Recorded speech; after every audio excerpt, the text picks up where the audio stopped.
Morning. I would like to welcome everyone to the Atchison County Commission meeting for Tuesday, July 18th.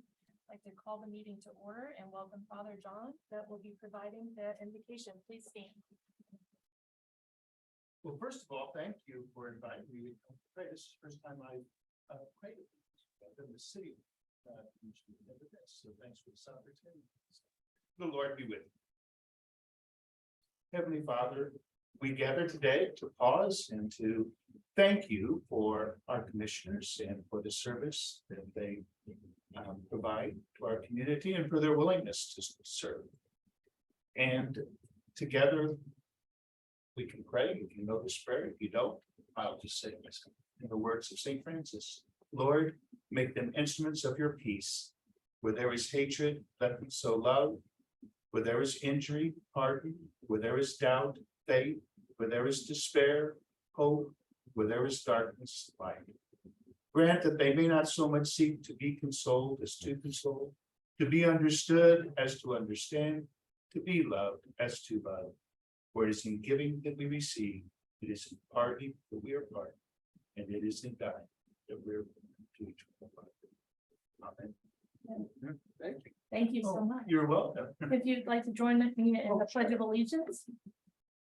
Pledge allegiance to the flag of the United States of America and to the republic for which it stands, one nation, under God, indivisible, with liberty and justice for all.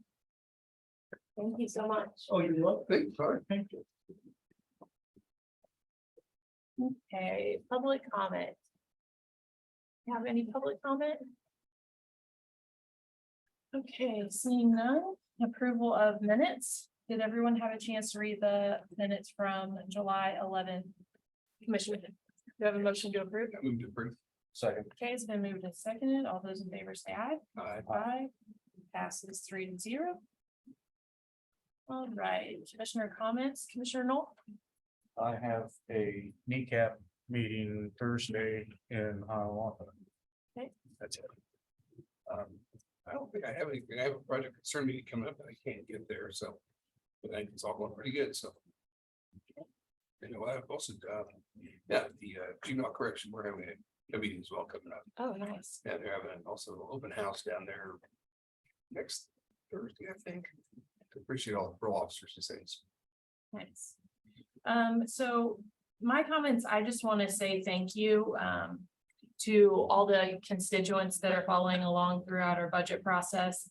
I know I'm elected on accountability and communication, and I vow to hold myself to high standards as we walk through this process. So having the support from constituents helps me immensely through this time. So I just want to say thank you. And also thank you to our elected officials and department heads who are navigating through this process with us and your leadership in Atchison County. So new business, there is an addition to the agenda. Corey had requested to be on the agenda. He sent his request in last week on Thursday. So I'm going to pencil him in at 1 o'clock after his EMS commission and file. So just reminder of the agenda deadlines being Thursday at 5 as well. Okay, so I'm first on the list. Had a meeting last week. Joe Snyder attended with me with the NRCS office. Just wanted to get some clarity from them. I had a situation arise in my district on some information just that it's all historic. So I'm just trying to navigate through moving forward and understanding, you know, when NRCS is designing field drainage systems for producers, you know, what their guidance is for working in our right of ways and attaching to our culverts, and any questions, just so we know that we're all abiding by the same, you know. Sorry, I had it wrong. Oh, you're fine. Guidance. Are you looking at the commissioners? Yeah. Yes. Is it open to the public? Absolutely. Okay, Yeah, come on in. all right, I'm new here and I'm just trying to learn. Yeah, you're fine. you're Welcome. So anyways, Jeff Ladner, Jamie Funk, Jeff Hale, Tiffany Hoffman, myself, and Joe Snyder sat down and put our heads together to understand that the NRCS's job is to never change the natural flow of water. But they do not place pipe and outlets on the county right of ways. So that was good for me to hear from them. There's also contractors in our area that aren't affiliated with NRCS. So Mr. Jacobson is one. I had a great conversation with him. He agreed the same guidance. There will never be any guidance to attach any field systems to our culverts. And you know, they can roundtable the reasons why that's a bad idea. But it was just refreshing for me to get that information. So I'm better educated from, you know, all the people, and then be able to have good conversations with my constituents moving forward of how we need to work together. So that is really just wanted to kind of bring you guys up to speed on that, but it was great meeting. Oh, another thing is they're going to have Joe's cards out there. So when the field designs, if there is an instance where a producer must do some work in the right of way or needs that, then they can immediately have Joe's contact to call him and get the process started of the application, so that Joe knows what's going on. So just increasing communication and They probably don't get involved when there's one that's been already placed and it needs to be tore out. correct. So it's more of an understanding of moving us forward of how to, you know. How to. Well, the reason I ask is because when a individual attaches something to their work and runs it on, I mean, it changes. If the NRCS's work starts at the property line, but here they have an attachment that is extending and attaching a county tube to theirs. I mean, I would think that they would also want it to be removed. That was not the way it was designed. So that's another good point of how the moving forward of working together is. We need to educate our contractors as well, because a lot of times the NRCS will design the system and then the producer hires a contractor to go out and put it out or to put it in. And they don't physically go out and check every single job that they lay out. They do require, you know, the checkout sheets for the cost share. And they spot check them, but if a producer alters something and a contractor changes it, they don't know those necessarily. So they just had their contractor meeting, and I believe they said every 2 years, but they're going to keep us so that when they have that agenda, that Joe can explain to them, you know, why it's important for contractors to follow, you know, the same kind of guidelines and not let someone peer pressure you into putting something in the right way and changing something. So Could a contractor lose its ability to contract with, what's the initials? NRCS. NRCS. If they violate the plan, like the project design, they do something differently. So I don't want to speak on behalf of NRCS, but I know they have a strict set of rules of, you know, and a list of contractors that are approved to validate the work, but I don't know the answer, but it'd be, I mean. That'd be pretty serious. I mean, you Yeah. want to do that.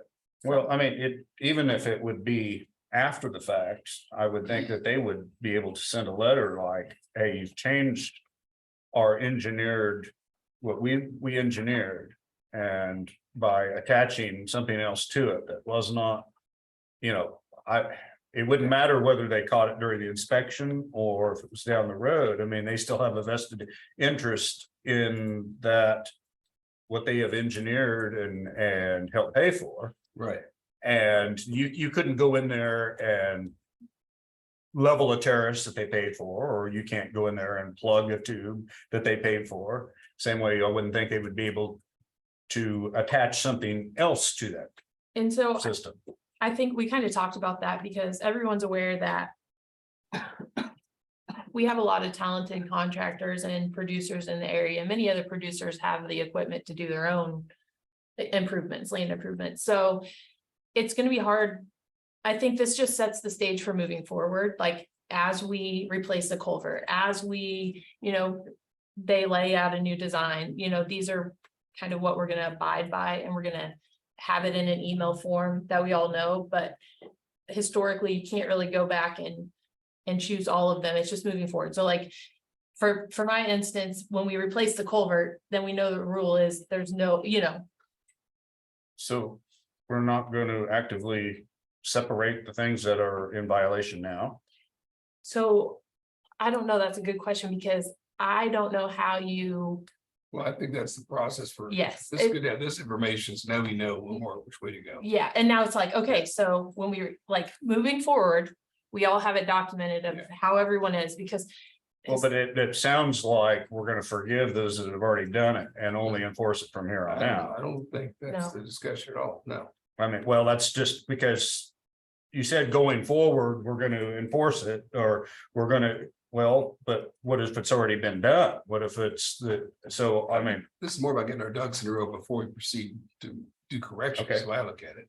okay, Yes, because I don't want, I wouldn't sign on to say we're going to just only enforce it from now on. Well, yeah, because actually it's a violation of state law, right, Pat? Oh, it is, yeah, so. Okay, I just want to clarify what Yeah. that point was. and also it's just, we get forced into these historic situations of where they're at, and we want to be mindful of the producers as well and have the conversations and, do things right and get it corrected moving forward, so. right. All right, so that's really the recap on that I had. And then I put, I know after our workshop last week, our finance director had sent out a couple emails with budget alteration. So just kind of wanting to follow up and have that conversation. I know the guidance you gave was if there's issue or any concerns, get with the commission. And just wanted to see kind of, I know you sent it out, so if we could walk through kind of where we're at on the budget would be great. And one thing I noticed just on the first line item, if we can just walk through each one, if that's okay, because I know you sent us like the green where all the people you heard from that altered theirs. Was on the commission that I noticed that we still had plugged in a 3% increase for the commission. I would be willing to get rid of that as well. I don't know how the other two commissioners feel, but I know we're in a pinch this year, and so that could be another deduction of the commission one. Yeah, I mean, I'd hold off until we get more details. Okay. Because the danger is, which I'm okay with myself personally, that over time you keep doing that, then all of a sudden it's really out of whack. Oh, absolutely. So I mean, I think there's an argument to keep that on the table, but. Okay. Well, I was trying to drill down last night of ours of what else we could, because not much there. I know we've Not cut so much many there. things trying to like lead by example of. Like, I don't take the healthcare, I don't take healthcare. No. I don't know if it is or not, but I'm saying, there's things where. You need to be higher. I mean, Okay, so highlighted departments in green are the ones that replied. Highlighted departments in orange. Yellow are items. And first of all, I guess commissioners, did you guys hear feedback from anyone on any of this? I have no. Okay, Couple, but I actually initiated, I actually called and asked a question. So as far as them initiating, a call them here, okay. So I had heard from Corey at EMS, and he's I did hear. yeah, so he's going to kind of come at 1 o'clock and share some things that he has. We were just, like I told him, and this is my perception, but we're just kind of trying to lay the groundwork to get ourselves in a place of not ridiculous numbers of $3 million over and 14 mils. we're getting better. Yeah, it's so if we just want to walk down through. Commission decreased 12,097 so far. Clerk. White. No adjustments made on clerk or election. County general was up 30,500, and that was because of K-Camp, right? The attorneys. Okay. Non-departmental was down 4,800. The treasurer was up 35,720, and she sent us an email of piece of things in it. Actually, would it be okay for you to kind of summarize this for us? Sure. Just because they communicated it for you, and I know you passed it on to us, but just as a finance director, I kind of lean on you for the guidance of. Yeah, so, the treasurer, did reply and said that she had quite a bit, of things that she didn't proceed to cut. Like the tax sale publications, some of the, like a few office supplies, just she didn't think that she could cut anywhere.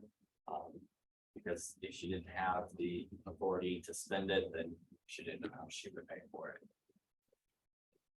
The county attorney sent a letter. She reduced some line items, I believe. I think she gives some explanations as to why she did not want to reduce down to a lower number. The registered deeds reduced down fully to the 2023 number. I talked to the district court clerk, and she had give a reasoning that the budget was kind of not really well done in prior years to account for the changing times and actually having office supplies and a computer rotation plan. Right. So she had asked if she cut it, the request down in half of what the extra that she asked for. So she still wants to keep a couple computers on the rotation plan. She has things she wants to do in the office. She was asking if she could up hers a little bit, just to kind of get back into working office environment. And I think she sent some emails as to that too. The appraiser, we are currently without an appraiser. But to get under or to get to the 2023 number, I went and looked at their budget and reduced a few lines. But when the new appraiser starts on Monday, the 24th, I'm going to visit with that individual, show them the budget, see if there's anything, if they agree with the budget, and if they want to change anything, but still trying to keep it that number. Maintenance is under. I reduced a couple lines in the county counselor, which Pat agreed that that was fine to get to 2023. Human resources reduced down, but left $2,000 in there. At one budget discussion meeting, we had the commissioners were moving the employee appreciation to the HR budget. She left it in there because she wasn't for sure what you three wanted to do. But she said she can reduce it if you guys think she reduce it. So it's not really increasing her budget 23. It's Right. moving It's it. moving it from commission to HR. Emergency management reduced down to 2023 number, but added back in the R&R reduction amount from 2023. I reduced the juvenile detention department from 30,000 to 15,000. That's a department where we don't really know what can happen in there. It depends on the cases that Sherry may get. EMS, it was reduced down to almost a 2023 number. I believe there was cuts to services that I think Corey is going to visit with about why he did reduce it down further. IT, GIS, it was reduced back down to 2023 number, but added back in the reduction from the R&R in 2023. Noxious weed, Joe had looked at that budget initially way back, and it's under the 2023 value now. He was going to look at it further and see if there was something missed back from the first time he looked at it. Home for the aged, we kept it the same at $10,000. I think Pat has some kind of statutes or something that we have to contribute something, so we just left it. I think that's just a requirement for us. Okay. Yeah, For the Harway Trust, isn't it? yes. The sheriff did reduce his budget, some. One, hear from Jack that that's completely okay, because I had Yeah, asked I did talk. them to visit with the commission, not necessarily myself. Right, yes, and he did reach out to me, and explained that. He was leaving, so we have what he had pulled out to hit R&R last year, so that was figured back in. Okay. And the difference of to That, take into account, like also of the federal inmate program and how that generates revenues. And so if that's what we're saying, he can make cuts, but like that's gonna then play a part in the revenues, which I think is interesting, because that was a conversation I had with Corey too, of the revenues that EMS brings into the county that no one takes into account when we're discussing budgets. We're just talking expenses. mhm. So that could be a future discussion. I think that would be interesting to see, you know, what EMS is bringing in, what the sheriff's bringing in as far as revenues for the county. Okay. But those were, current sheriff allocated 33,000 to cover the balance needed for R&R. And then the capital outlay was left at the 147, which that's the email. Yeah, that was the email from last year after our meeting. Oh, last year. Yeah. And I think when we get done, that's worth touching on too. Okay. But But then the last two departments here is road and bridge and county lake. So, that department head wanted to visit with the commission about where they foreseen reductions to occur, so he didn't adjust anything at this time. I think he didn't want to adjust it and then that not be the direction the commission wanted to go in, and then have to change it back again, so he just left it. Right. So after we do our road and bridge tour and Yeah, have some more discussions. Yeah. There's some changes there. absolutely. Do you have it handy there as far as how much do these departments have in that reserve, those reserve funds? Is there an I email with do all have a this? spreadsheet. Okay. I can. email Well, my it to you. question is things like the treasurer's office, for example. She's concerned about having the money to do the tax sale. Then if there's, that can be reduced maybe, and then if you know there's money in the reserve fund. If they would get a surprisingly large amount and have a bigger bill to advertise that the money's there. Mhm. So, I think her thing was that she knows it's roughly that amount every year. well, I'm just saying for an example, I'm Yeah. not picking on her, just, Right, I mean, if they all have a reserve fund that. Could cover those unexpected things. And then we'll more likely be able to. Have a little more discipline on keeping that money alone if we don't have to spend it or use it for some arbitrary reason, Mhm. mostly the elected, I mean. So do you, so I have a question too about reductions of, I wish Jody were here, because I asked her to be involved in this conversation. When I asked her on Friday about, there's, like, for instance, okay, on the IT budget, the reductions are on health insurance and capers. And then the notes are, was 48,570 reduced per commission, was 15,500 reduced per commission.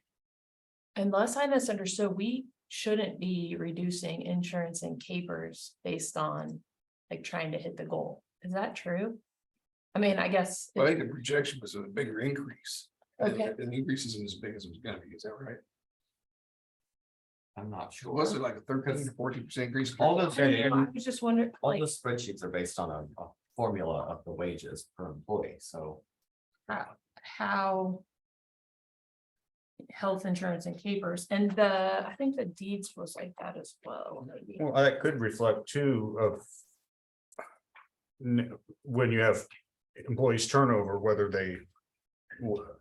Right. The health plan that they take and stuff, Yeah. so once you get someone on board and it's this historic, it's like, oh, I'm running over budget because. They're not participating in the family plan or this or that, well, you can kind of know statistically that you can lower. I mean, and that would be my explanation on what that note is, could be, but I don't know. We have the emergency equipment failure still tucked in there too, which. Was one of the things we were talking to each department about, taking that out so that we have, we have a reserve for emergencies. Yes.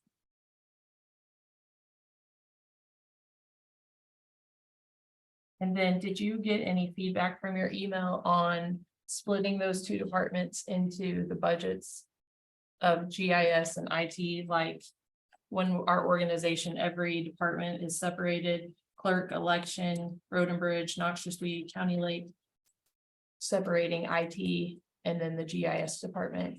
Yeah, there's some confusion on that. I had no intention of splitting that this budget year at all. I didn't So I don't know where that all came from. I think the numbers are all there, so I would leave it alone. That was already split out when he presented the budget, those Yeah. figures were there. He said that. It's. I don't understand why we have two departments lumped into one budget when everything else in the county general is split out and easy and transparent to understand. And to digest for the public. So, Well, it's just like- on this sheet, it's not like that, but when Wes presented it, he told us that those costs. yeah, but why wouldn't we want that split out so it's transparent? I mean, because when I talked to you last week as our finance director, you believed it was. I do think it probably is easier if it is separated, only because you can truly see the IT expenses, you can truly see the GIS expenses. That's just what I think as well. Yeah. Yeah, where I took that was, you know, they should split the departments up. And maybe I put it in the email wrong. I said that I could create a different department, I could create the ledgers. Oh, no, nobody was, is that how it was taken? Because not splitting departments, splitting budgets, like budget transparency, like just like the clerk elections, noxious Well, weed, road and bridge, To like. do that, you would need a separate department. CIC. Yeah, Right, correct, on right. the software. But Yeah. not like But if you taking guys wanted. just- responsibility out of someone's, No, yeah, no, I don't. no, that's. Well, as our finance director and. I believe for the public's transparency of what we're spending our money on, it makes sense. I agree with you and appreciate you speaking up. Yeah, it's just to see those numbers separate them. That's not a big deal to me, Okay. yeah. Yeah, I took that to mean. Yeah, No. Departments. And with the new appraiser coming on, has such all the GIS experience.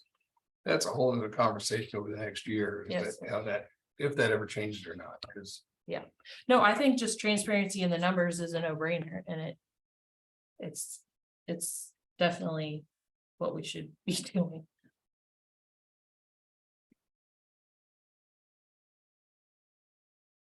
Okay, If that's so, a vote, I would be no on that. I'd just leave it the same. okay, so if we need a vote, I would make a motion to split out budgets only, IT for Atchison County and GIS for Atchison County on separate line items, just like every other piece of our organization, so you're able to see what's being spent where. You're saying just for budgetary purposes only. Yes, sir. And is there discussion? Can we have a discussion? Yeah, absolutely. Well, second it. Okay. I just want to clarify that for budget purposes only. If you like, do you want to just split out like in an Excel document or on paper, or do you actually want to like split out CIC, in CIC? CIC. Because that requires a new department, new ledgers.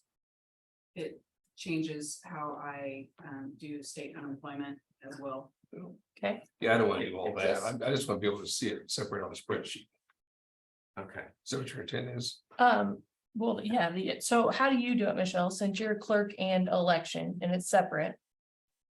I mean, because, I have that, yeah, I have two separate accounts, but my elections fully statute.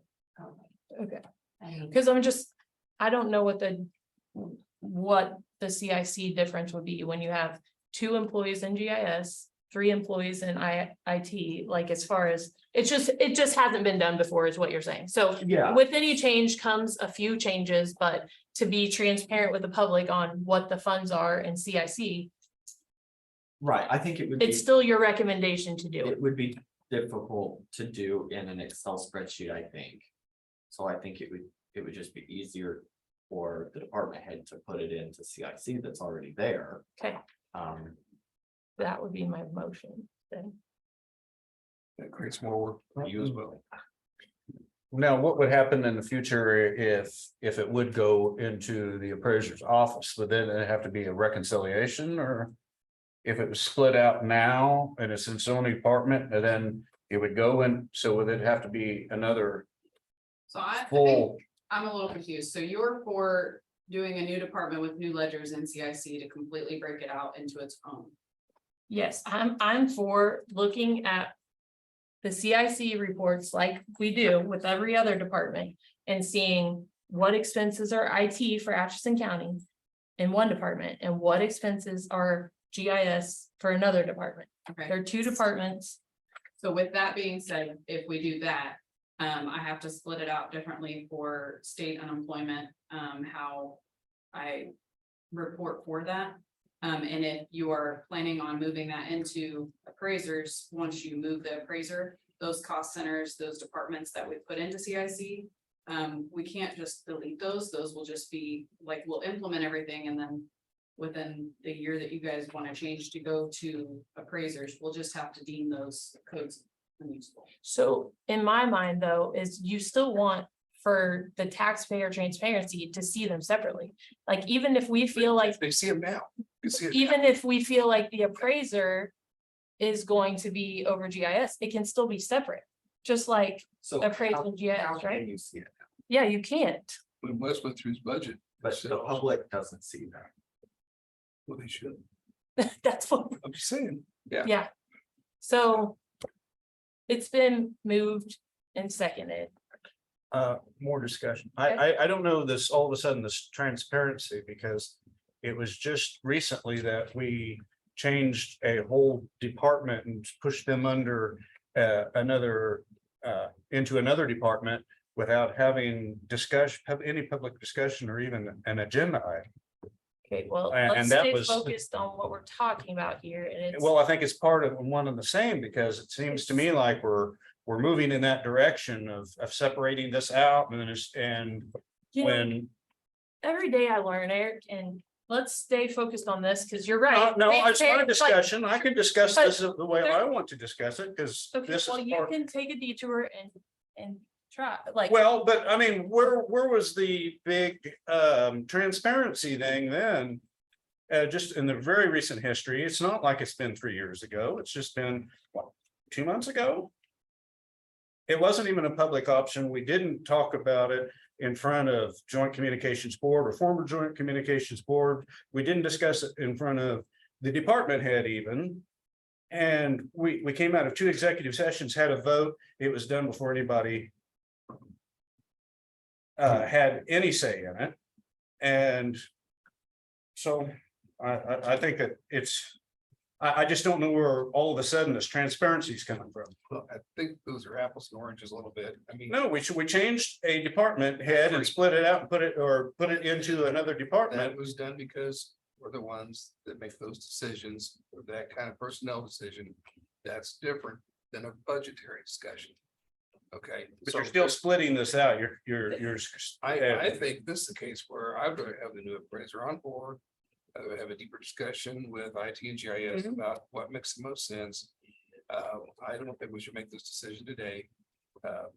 I would either vote it down or I'll move to table it, because I think we need to wait until we have more. I think there's plenty of information for the public here. Our issues, not IT and GIS, our issue is road and bridge expenses.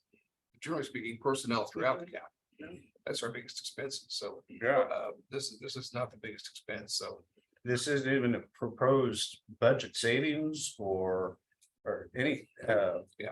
Yeah, I asked last week, I said, where's the savings if we would change departments? All it is moving it from here to here. I'm So not like- opposed to looking at it deeper, but I just think we've got other fish to fry and we need to worry about other things to do first and let the new appraiser get on board and get some time under her belt. And Okay, yeah, we're not talking about moving that- responsibilities. that's It's just, exactly what everybody's gonna hear. but it's the recommendation from our finance director of keeping our budget transparent to the public. He made the recommendations. I stand behind him in his position. He's the one doing this for us. Like, he's creating these numbers and data for us, and it makes zero sense to have one department mixed with another in our general when everybody else is split out line item by line item, as he made his recommendation. Yeah, maybe the idea long-term is that GIS is still a separate department. For now, I'm okay just leaving it alone until we get through this budget season and have a deeper discussion with the people that are impacted. And how will they be impacted? I'm just trying to understand, because to me, Because they're. this is my a health- huge red flag of resistance of why we want intermingled, Oh, two departments intermingled in one budget, like.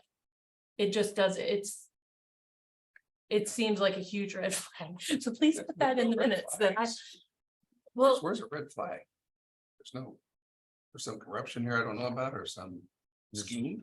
I mean, I think you said last week, if it ain't broke, don't fix it. right? I think that was the, Well, I'm not sure, I mean, maybe tweaks, maybe it makes more sense to do something differently, but. I want to hear from the GIS people. I want to hear from Westmore. I want to see that GIS works with a lot of county departments. Maybe it makes sense to split it out. But today it's not a big issue. This is not the biggest issue we're dealing with. So I'm gonna move to table this. second that. well, I think the big issue, Call for a vote. yep, on so table. it's been moved and seconded, all those in favor say aye, aye, all those opposed. Same sign, nay, like, and please, in the minutes, make sure you let the taxpayers know that I think. I'm with the finance director on transparency of the budget, and this is not it, so, thank you. For that, but in other news, what do you guys feel is next steps then? Or the total budget? Like, where do we go from here? We're gonna have to have. One-on-ones is my opinion. Yeah, I mean, a few notes. I think there's certain departments that really need to have. If not all or some of the increase they're asking for. And there's other ones we can still find a few cuts, so I would, probably one by one. I think first of all, and we were in discussions this morning on work session there with Joe that we need to. We're planning on doing the right around and see where we can possibly. Save some money or defer some work, things like that, because that's a big department with a lot of, that's something that. We might kind of defer and be able to see where that department shapes up and then kind of take another snapshot of where we're at, but I still would like to see maybe some more tweaking with this, but until you kind of plug in those things and see that. yeah, and it's a lot of work to plug it in. So Yeah. you change it, I plug it in, we change it, again, it's just constant revolving, which I understand that's part of the job, but there's a lot of work that goes into these numbers that breaks it out for the state level. That's where you get your mills. That's the spread, the county workbook breaks it down that way. So just plugging this in, it's not just plugging in these grand totals. You have to plug in each category of that total budget per department. So, but like I say, if we're gonna say do 3 departments, you only have to go in there and Right. change those 3. Right. I mean, And it's, then you can see, like, if you did the bigger ones and you adjusted those, and then we can see it gets closer to the number that maybe you're wanting. well, I think we'll need to go down and say.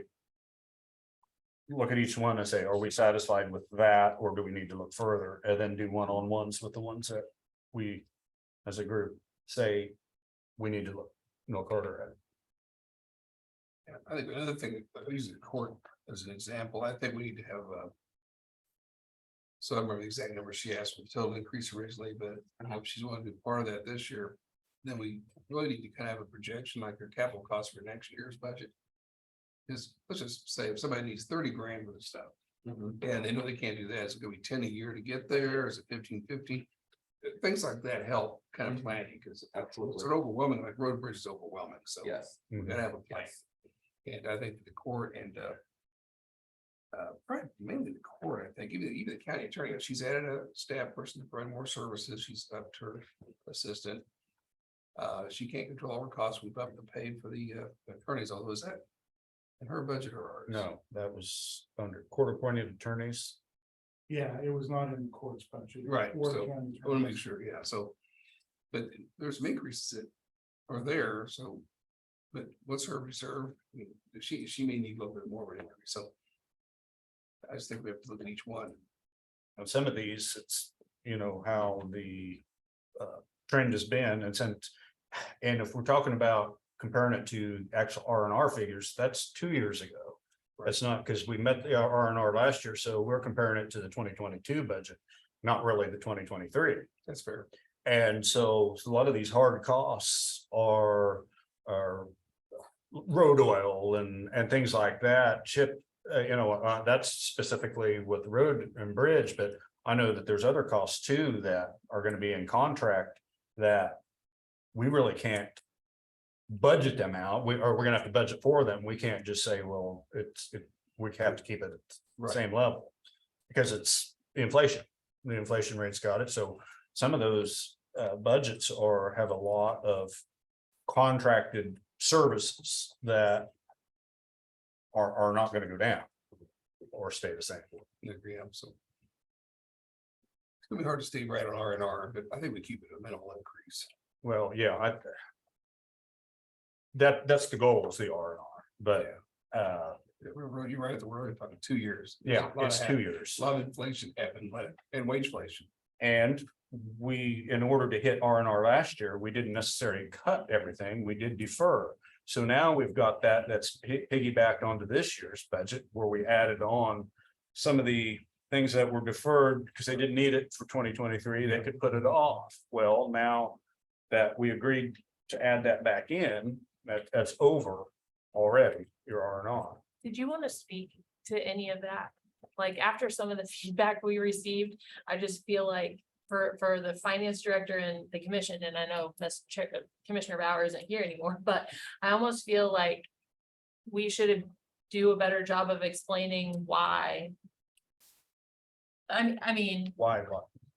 I don't know if you read the feedback, but I kind of want to read it because it directly reflects the job we do.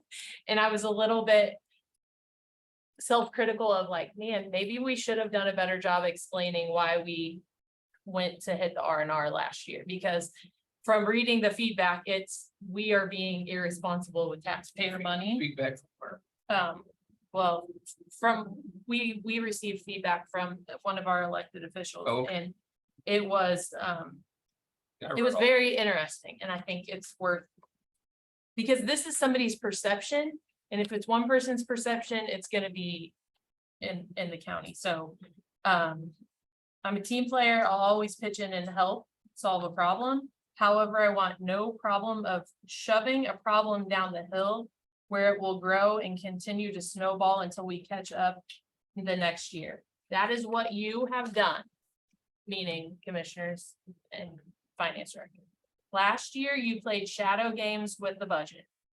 You had departments turn over their allocated funds to prop up the budget. But that is the problem with shadow games. They are not real solutions, and they will rear their ugly head. Now you are faced with the ugly head, which is direct result of you not responsibly handling what happened last year. And now you want us to continue to play shadow games to hide the ball from taxpayers. And what of next year? Do you think prices will miraculously decrease next year and it will be less expensive for offices to operate? Do you think the cost of living will decrease, employees' wages will stretch further than you have now? If you believe any of this to be true, then you are a bigger fool than you were when you first pushed this snowball down the hill last year. So I think that it's very important, when this is the perception of what the commission and the finance director did last year, to clarify for the public what actually happened. And I've done that, but please correct me if something is wrong, because initially last year, commissioners were exceeding the R&R rate. That's what we did. August 16th, finance director gave us a summary that we were exceeding the R&R rate, and instead of 49.717, the county was 51.558. That's what we were doing. We knew things were increasing. We had to do it. Okay, fast forward. The clerk missed sending out the notices, and we got word from Mr. Henderson, on October 26th, that he talked to Dr. Epley yesterday, and apparently the revisers of statutes of the Department of Revenue, both of whom opined that it was likely that all taxing entities in Atchison County would have to repay any tax collected over and above the R&R. Dr. Epley shared this opinion with representatives of many, if not all, of the taxing subdivisions. He also mentioned that Atchison was the only county in the state that had trouble with complying with the R&R rules. So when we heard this, what is more responsible for us to do? Over collect and then have to refund people and explain that? Or roll up our sleeves as a team? And I'm kind of recapping for you, for your knowledge, because you weren't here. I watched. But it's like, when you're given that guidance of like, don't do it. I felt like last year was one of a pivotal moment of being a team. Like, every department head came into that commission room and we sat there with the goal of R&R. And we went through and everybody gave a little bit. Register of Deeds went down 2, Commission 2, County Clerk 500. HR went down 10,000, Appraiser 45,000, County General 5,000, Noxious Weed 6,500, Elections 5,000, EMS 8,500, County Counselor went down 2,500. The Sheriff did 180,000, Maintenance 36,000, Emergency Management 65,000, EMS 35,000, IT 57,293. So with those deductions, we had ARPA. That we supplemented a couple of those one-time expenses for capital. And that was the decision we all made together, like from guidance from our county counselor, from the state, from our finance director, from the commission. So when I read this, I know we didn't do a good job of explaining the situation we were faced.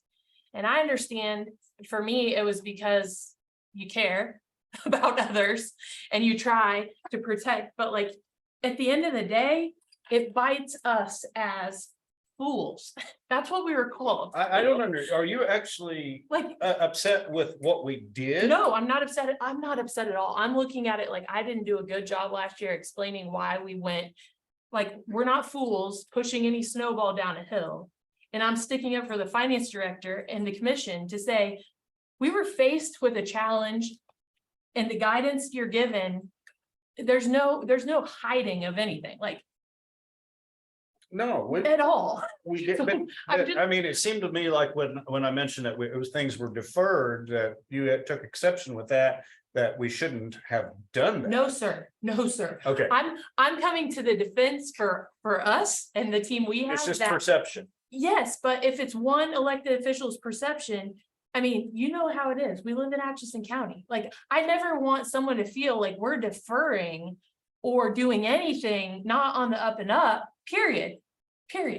Well, no, because these were actual expenses that would have normally went through, except for we had to hit that R&R. It's just like if you do your home budget for the people that are watching, it's like you plan on buying a car this year. Well, for finances get tight, it's like you wait till next year. It's a deferred payment. It's not that you done anything wrong. It's, it's just the finances dictate when you can do something. It's the same way with a road project.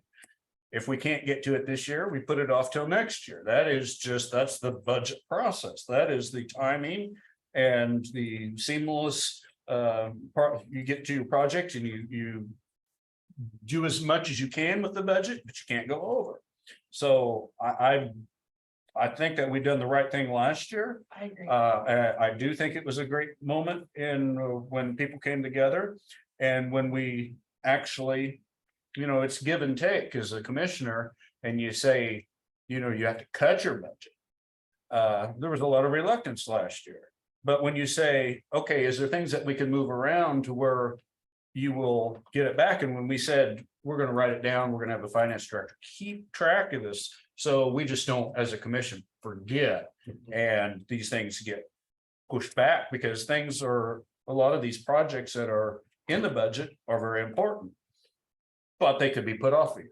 So, I mean, I still think that was a great thing. It's just like I was explaining about the road projects. When we go through and do our drive-through with Joe, hopefully today, we can see which projects can be put on hold for a little bit. That's just part of the budget process, and I'm sure that most of the people get it. Yeah. And so I think that's a very unfortunate example, because I haven't had any response to even close to what that insinuated. Well, and I just want to make sure it's clear, exactly, because we did what was right last year. We were in a pickle and we did what was right. And now we're in a pickle again for other avenues. And it's us, trying to put a stop to it, but are the ones that are getting negatively reflected upon. I think a couple of responses like that one that would be a little more of an emotional level response than a professional response, and I'm just gonna talk to that person later about that. But it's real, and a couple of other things we had were, I can't cut. So I know we're doing the right thing when you finally get everybody screaming just a little bit, saying, I really can't cut, I can't. Versus a few years ago, like someone mentioned earlier, was still in my budget, I gotta spend it on something. So and that's the accountability part, and they know that. And the thing is, that's the beauty of getting reserves built up, so that every department that we do have some reserves, and make that not appropriated until it's needed, and then Yes, there's a need. I think that's responsible, They go to mom and dad and ask for allowance, just get it, or whatever, and to the degree of the extra things that come up. A generator goes out, whatever, some big insurance claim, deductibles, what it happens. Computers die, so I understand all that, but no, a little bit of complaining and whining, getting there is perfect. Mhm. No, absolutely. I just, Everything fully funded, to provide the services needed. But then we have things have been deferred maintenance on the roads and some equipment. I think equipment's getting better, but like the sheriff over the years, he's really improved his fleet so much, EMS, look what they've done in the last few years. It's incredible improvement. And when you get a plan like that, a lot of times the initial getting up to par and then is much more expensive than once you're there is cheaper to maintain, because if you're doing it on a rotation and your used vehicles or machinery is worth so much more when you trade it in, as opposed to waiting till it's absolutely worth nothing, you put it on Purple Wave for $200. You've had all the maintenance problems and downtime with dilapidated equipment. That's something people don't think of, when you're using like an old rock track. Well, when it's down, it's also not productive. So you're either renting for something else, or so you have to keep some of this on rotation and keep your fleet up. And then you also have a managed cost because you put it on that rotation, and instead of having a whole glut of everything hitting at once, which I've been part of that when I was commissioner first in there, that there was all of a sudden there was no road equipment. We had to buy several, the chipper and the paver, and they were so bad they wouldn't even move. So we had all of them unexpected costs, and it was all lumped in one year. So that's So poor. I think we're going the right direction, and we just need to go through and just say, here's how it has to be. so one more question that reflects on the budget is wages. And we had talked about a wage study because there's been several $2 and $3 increases just given out without HR being part of that process. So how are we going to handle that? Because Well, I like the information you found with a couple of counties you said. Mhm. So I think that's gonna be a project probably before next year's budget, I would think, to try to get something in place. that puts us in a pickle as well. But also, I would department like- heads and elections as well, because if you get a fair setup, then it's a lot easier when you hire somebody. I know here's what I can end up doing, here's what the rules are. I mean, it just helps everybody.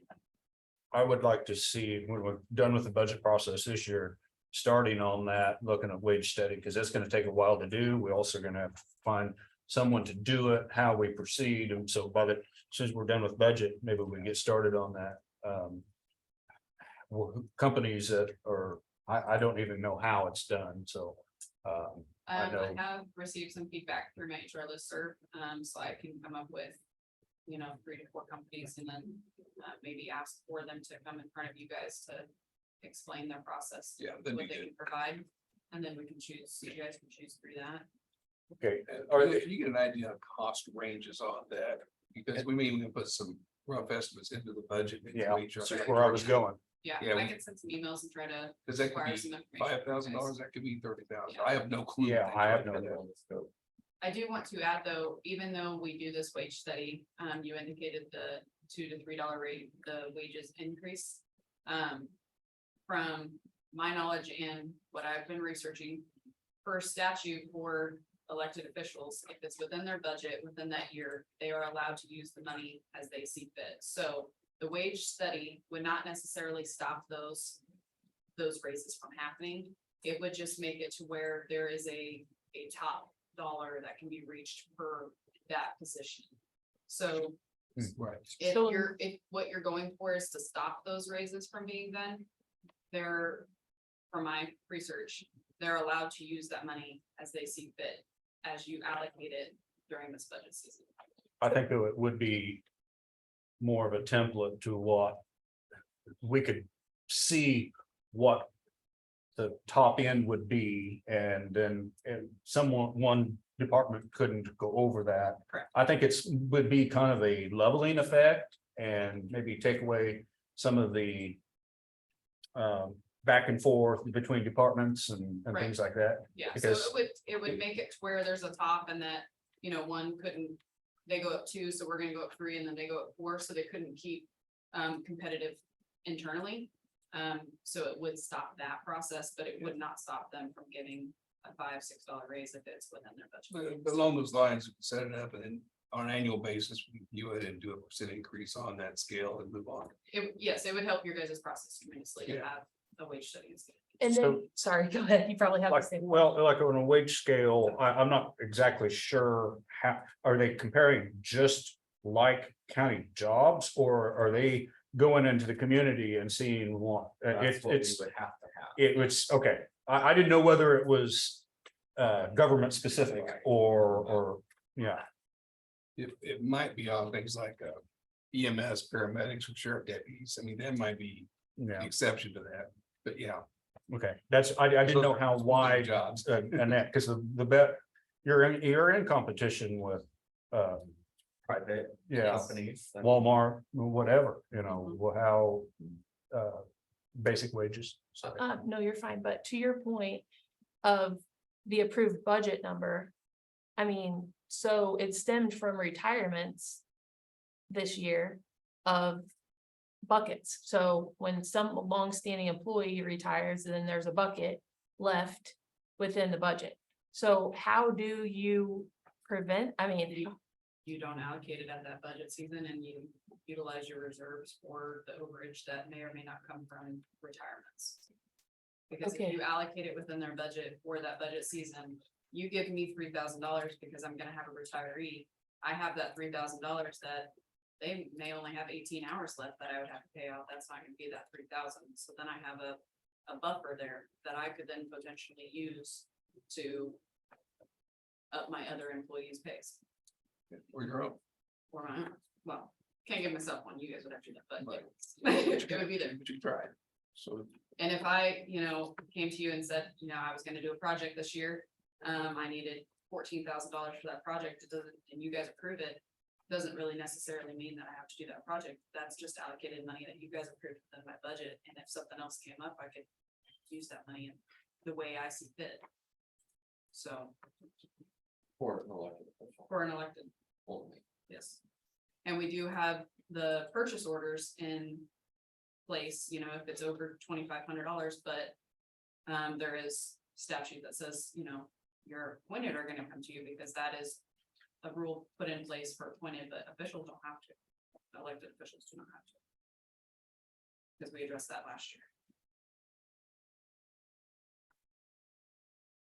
I just wanted to point that out. Wage study, all for it, support it 110%. But it will not stop from $3, $4 raises happening.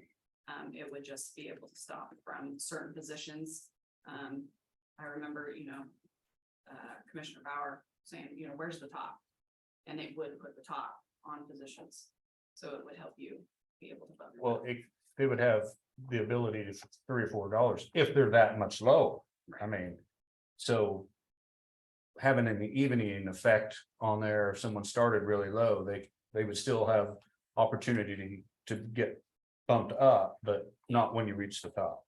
My hopes would be the same thing that we're thinking on our employee manual that we're trying to put in place, that it's not necessarily having to be followed by elected, but it's in place for a reason, and hopefully we can all work together to utilize and stay on one page with it. So if there is a place where it's a wage scale, we can all abide by the scale that puts everybody together. That's fairness. Sounds good. That'll be helpful.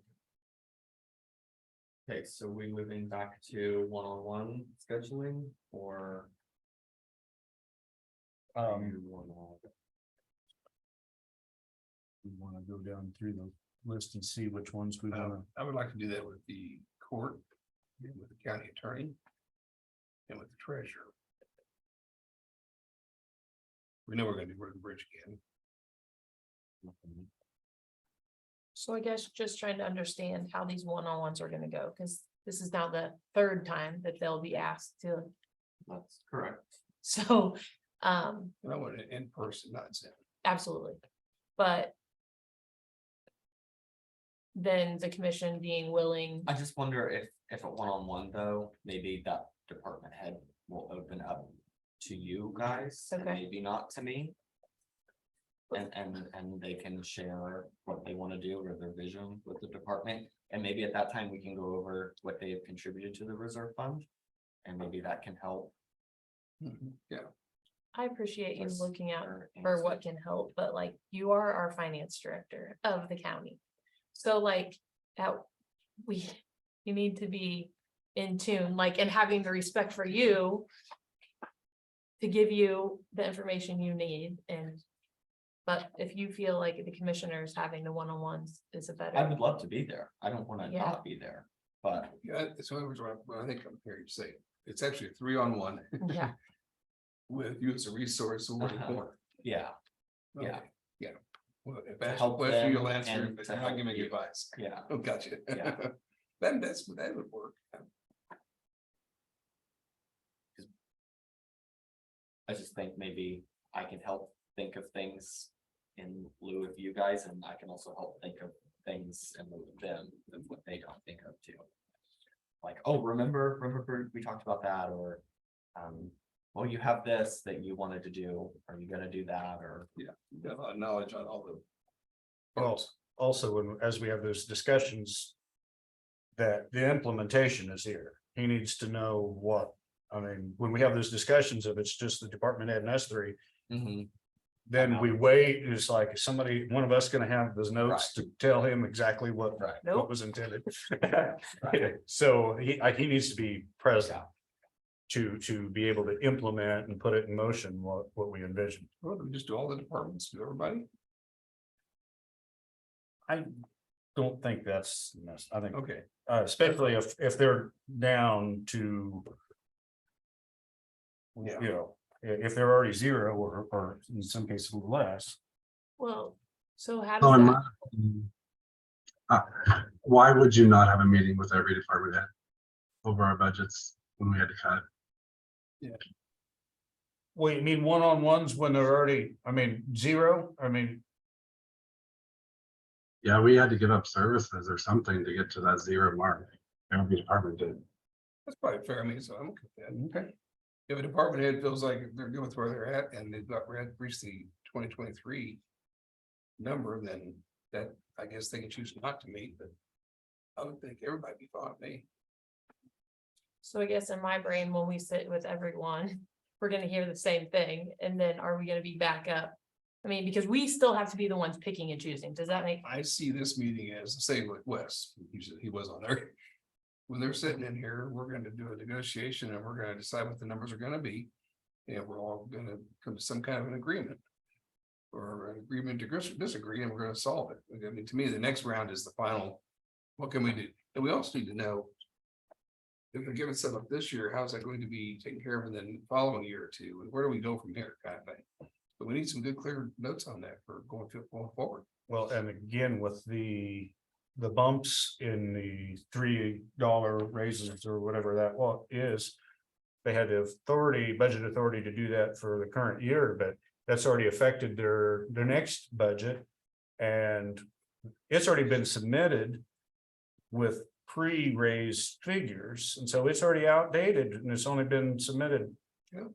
So, I That's mean, fair. in all fairness, I mean, some of that's gotta be addressed. How is this gonna manifest itself? So- You guys need to be part of the meetings as well. Well, so let me reiterate what that statement, what you're saying is like, are you thinking some may come down from what they've went up to? No, When- I think I think that the budget submitted is gonna be lower than what the actuals will be, because wages have went up since they submitted it. Okay, so you're saying the 2023 budget may be lower because we had the retirements and had the out of them. What I'm saying is what they submitted for 2024 or is probably out of date, because since they submitted Oh, I'm following it. that, They're gonna there's be- been a raise, so even you know, it didn't affect, they had the authority to do it this year because they had the money. But how's that gonna affect 2024? Or do these department heads expect to have the COLA on top of that? When they've already had a raise, and where's that the money is in the budget that was submitted? So I don't know how, we're gonna have to look at that. Yeah, I think with everybody. So who's in charge of scheduling those? 30-minute slots or something like that. Or a budget workshop. We wanna have a special meeting, or we wanna do it on a day, like a regular Tuesday, and do it after. I almost feel like a special meeting of Yeah. boom, boom, boom, boom, boom. I'm There's 14 people. Give or take one or two. Is that in hours? 30 minutes sound pretty reasonable for each one. Yeah. Okay. Yeah, because we should have road and bridge hashed out quite a bit before that, so. Yeah, I think a lot of that can be. I think he needs kind of a direction of where, at least where to go first, and then. So I don't know what days. Because, and also keep in mind with road and bridge, there's 2 bond payments out of this increased number. So one, the bridge bond was moved from its own levied fund into the road and bridge department in the county general fund. So that's a couple $100,000. Then we did a road bond, and that is being paid out of the road and bridge, and that's a couple $100,000. So it may look like it's a huge increase, but when you take part of the old levied fund into the general fund, plus this new bond, it's not really up $1 million. It's maybe half that. Yeah, that's gonna be something that we really need to explain, because it's gonna look like a huge I could increase. probably do like a little Bump out. a bump out down and show from this other levied fund this much and Moved from. yeah, so that maybe it's a little bit more clear. Yeah.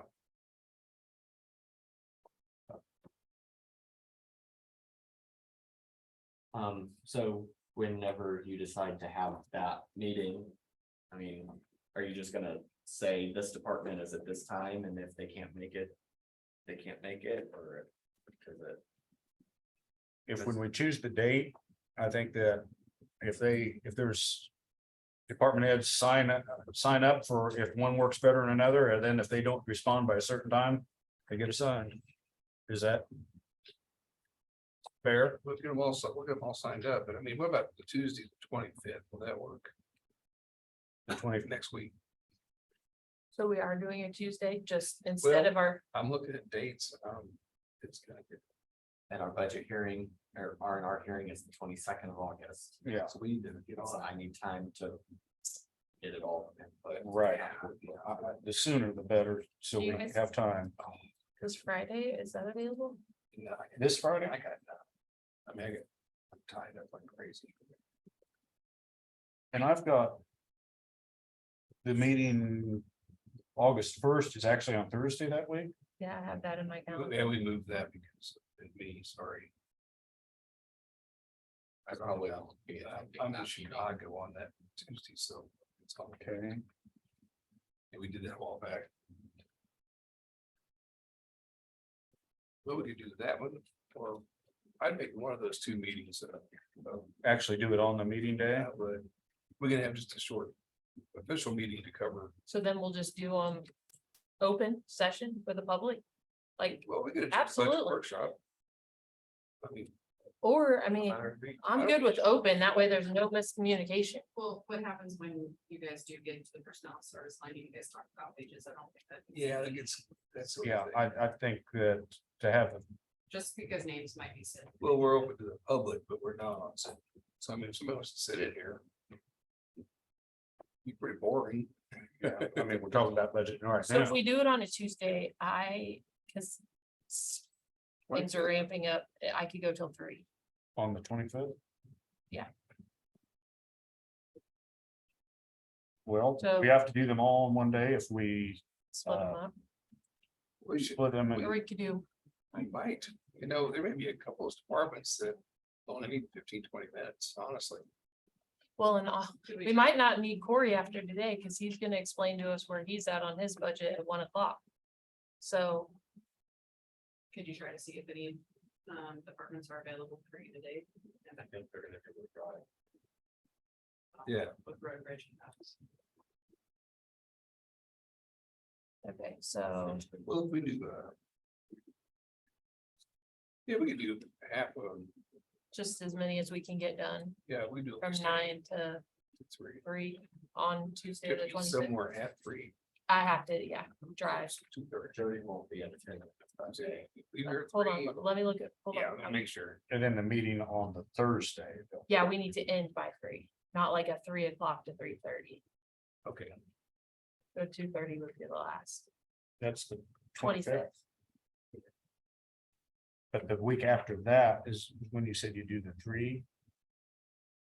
With that, which that's Thursday meeting where he can't be here. I'm here. I'm here that Thursday, 3rd.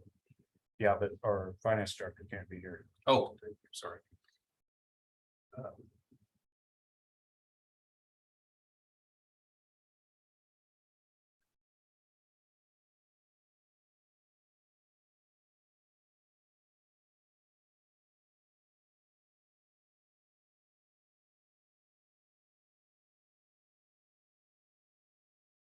Well, August 8th, finish them up that day. Does that get too late? Too close. No, no, I can get it done in a week. As long as we have definite concrete answers. No more discussion. My intent is that each one get done, we're done. I mean, for the consensus, we need to have a motion to make it official. Okay, so that's what we decided then, August 8th. For the remainder of the, Just make that till 3 o'clock too, and that gives us Yes, plenty of please. time. And each of those, we still have a 30 or 45 minute business session. Okay, we need to. Still a workshop from 9 to 10. Start at 10. so are we gonna do a couple of them then, from 9 to 10, we could do 9 to 9:30, because it's still open to Yeah. the public, and like Yeah. knock out 2 before the meetings. 9 to 9:30, 9:30 to 10. Let's get them. Do you want me to send that email? Or Michelle? Yeah, Michelle can set it up for us. Michelle? Yeah, we can just get a schedule then. Yeah, several are listening now, so they've got the memo. Those of you are listening, give it to Michelle, it's scheduled. I think when that's offered and they can sign up, but then after a certain time, there's be assigned. You know, if there's no response. Yeah, I know. I'm sure they've got commitments, certain days and time of day. and Whatever, so And you in person here, not. in person here, well, I guess here, maybe back at the courthouse by then. I don't know. I think it's. Wherever we are. I think it'll be here yet. I mean, there's quite a bit of stuff yet to do there. To get, and then once they get that office, it's gonna have to be moved, and then our stuff moved in before we can get back there, so. Also on, I see on my schedule that Thursday, August 10th, I have mailings for the R&R, and they have to be sent out by that date, I went, by August 10th. So is what is actually being sent out, our intent to just go over, or is there a budget figure that was put on there, or is that already, it's already cooked in what the filings that we've had? it was, what was previous to, Okay, the first estimate. yes, Okay, yes. I didn't know whether we needed to have the best estimate by the time we send it out, or whether it was actually the. The R&R, basically, the notice that goes out looks like a tax statement, and it's going to let them know that this is the max that you are requesting. So you can always go under that and have no problems, you just can never go above that. Yeah. After that. I didn't know if that was the best estimate at time, or whether it was what we've already filed. It's the 61.246 mils, which is that $3 million overage. Okay. From last year. Yeah. Speaking of which, Memorial Hall is available if you want to have your R&R hearing at Memorial Hall. We have to let her know by the 20th. Yeah, and I had brought that up a little bit this morning, because we're gonna have to figure out what do we need. If we do use that facility from IT to provide Zoom, any IT. Technology for any of our meeting. I don't know, what do you think we require and because that was one thing we would initially talked about, using the courtroom, and he said IT would be much simpler at the courthouse. So I know it's harder to have it at Memorial Hall, but I think we need to give a big telegraph this out and let IT know what's expected. So is it? Do you think we'll be back in our commission room by then? We could be, but August 22nd. I guess that's possible, but I think we anticipated, at least at the time, but we anticipated having that not being big enough. Well, but I'm just thinking for simplicity of support staff, if the commission room is a better option. I mean, we do have the hall, would it get tight? Yes, we do have the hallway, all of the things. Is the courthouse an easier place for? I don't know. We can have it in Memorial Hall if you feel the need to have it there. I just need to know what you want there. If we're gonna do that, are you gonna do projector screens, displaying data to people? Which, and all of that would already be available at the commission room. Like, aren't our TVs and everything's still there? The microphones, like, I feel like we should just go with the commission Are room. you gonna be in there by then? Well, I mean, we just need to make it that we're in there. Well, what about right here? What, I mean, Here would be fine too. This was a parking though. If maybe Jake would let us use his parking lot for that evening. That way we're not Well, blocking where, if we're anticipating that many people, well, vehicles. I mean, Hall's not gonna- well, our old commission room isn't gonna handle that. I mean, if we're gonna, I don't think, I mean, maybe I'm wrong, I don't anticipate some big crowd.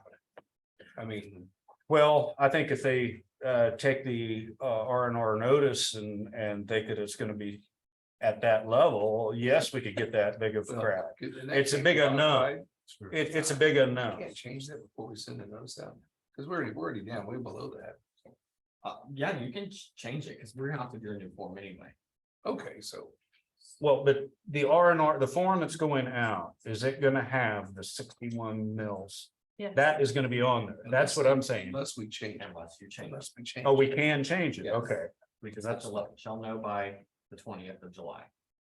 Which we're not gonna be. Well, it's ready for that. lower than that. okay, yeah, because, and that's the reason I was saying something about our best estimate, or whether we had to go with what was already filed. I think we keep that at low, because I don't wanna have a panic.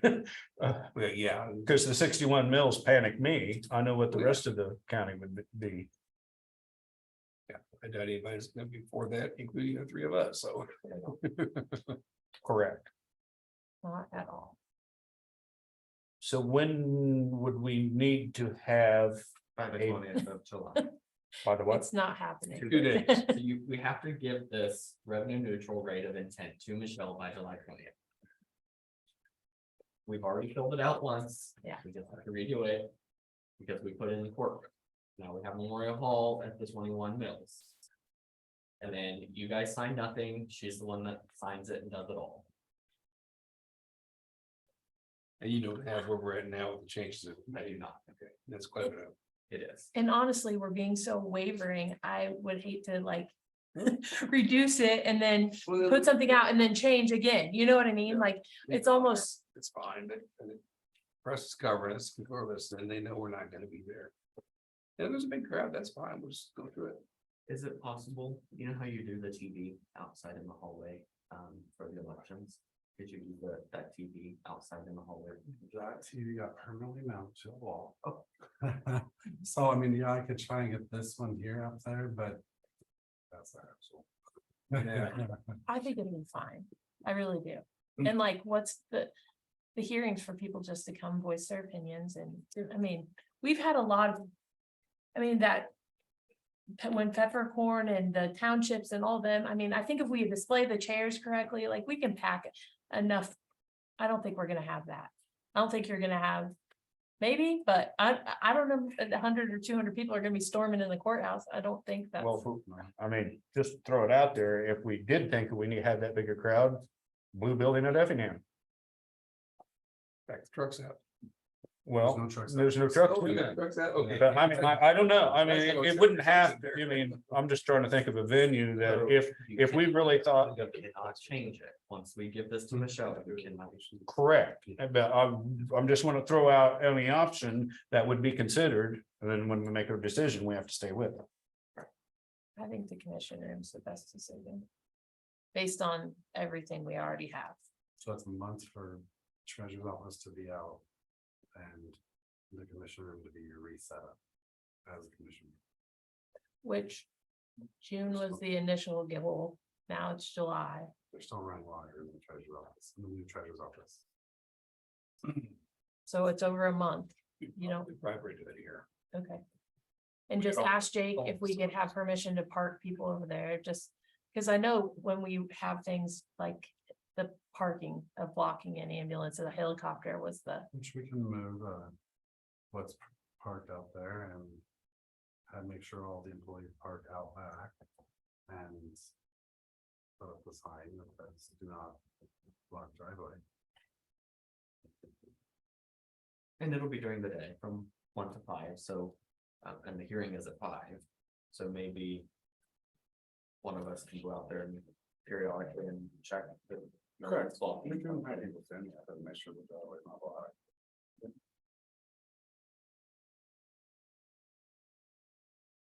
But if you can't change it, I wouldn't put the commissioner, because not done. You're not using it. Barricades up on Fairfield Street and just block that whole section of the street off. Brian has the paper. No, but like thinking of that, the parking for Abraham and all that, like it worked out. I mean, I think, It was after hours, everybody's gone. yeah, which this is 5, so Yeah, that's true. everybody's gone. Should we, Everybody's should, cheating. should you check with your maintenance director and see what his day? What it's looking like? I know that I talked to him yesterday and he said that he was framing in the windows in the treasurer's office and that was all he had to do. And then it was a company coming in to finish the rest. So it may be out of his hands as far as making it go faster for your company. So I don't. I saw them in low furniture like a week or two ago. Furniture has been I've made, been. but to my knowledge, it's been being stored. I talked to Ryan a week ago. Yeah, they were carrying it in that one Furniture day. is actually It was somewhere. being made, yeah. But they just have to get the clearance to bring it. So they, I know. This they've furniture been they carried in that day. They probably unloaded furniture. Oh, because they were sticking in that room. I thought, what did they put it in there for? Yeah, Okay, it that- came all together, so we had to store it while we got the old out. Oh. We got it all in within 2 days, but Yeah, well, I saw them carrying it in. But as far as their furniture coming in from what they purchased, won't take long, Gotcha, because yeah. it's I don't know. already constructed, it's stored in their warehouse. I don't know if it could be technical issues. I have a fear that the windows are not gonna be effective. Mark and I was looking at them yesterday. The speaking place that you can actually let sound in is way taller than I am. If I'm standing at the platform, it's clear up here. So when we have people coming in, I don't know if they're gonna be able to hear, if they're gonna have to have a speaker system or something else come in there. I don't know. So I don't know whether we get up and running, if it's not gonna be up and running completely, or how that's gonna work. I don't know if we can test that somehow. Do the courts have court that day that you guys are? They do. Was that already said? Okay. Appreciate Trying it. to follow all of this. Yeah. It's like a show game. Well, they need to know something today because the notice has to go out in 2 days.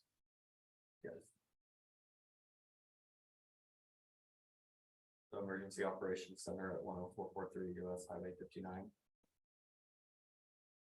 It sounds like the most predictable situation. I agree. I would like the idea of the room, but it's. I think that we'll probably have to have them bring them chairs back out. Or unless they're stored here somewhere. If they're back. Okay, so we all agree that we'll have it here. EOC.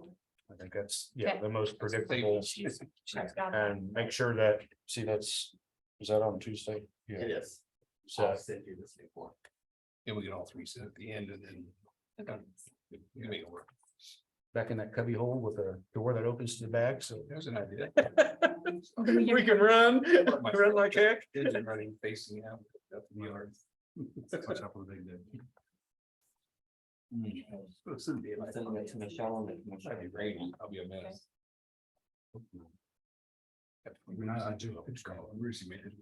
Yeah, this is behind their own building. Make it. Escape hatch. Keeping the 61 mills on there, knowing that we're not gonna do that, but. Okay. It's probably closer to 59 at the moment, without putting the numbers in.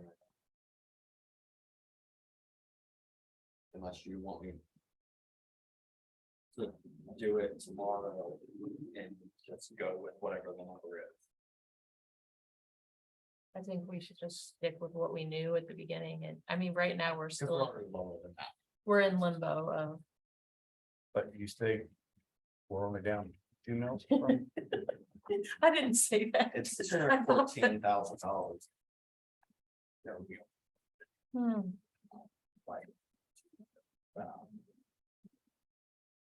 Yeah. A few more to go. Several. R&R's 47 bills. Or it's 60. Right, it was before. I got the number 200.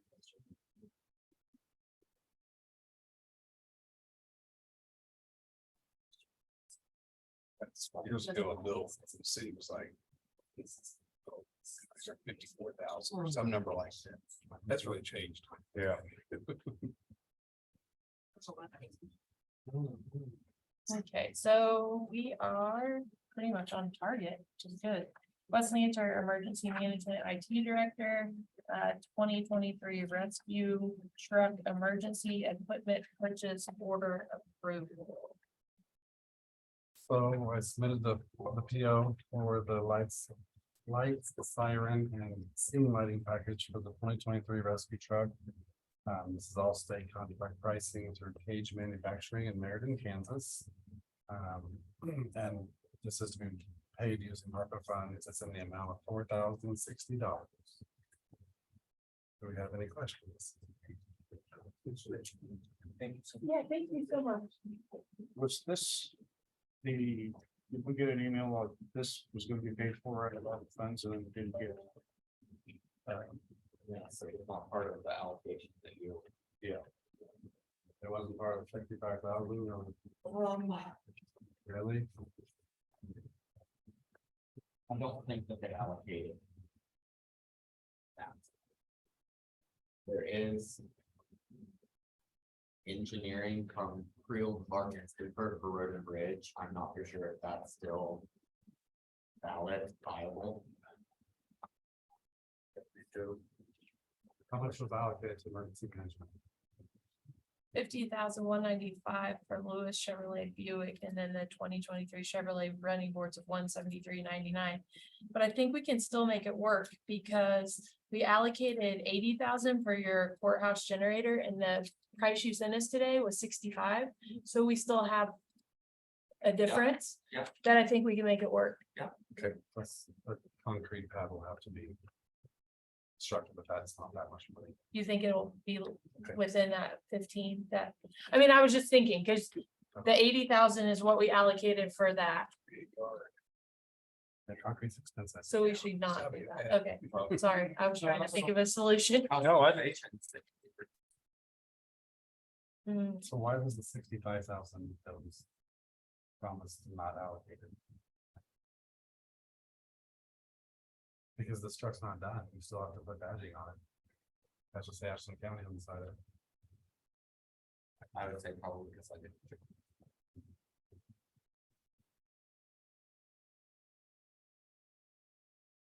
Well,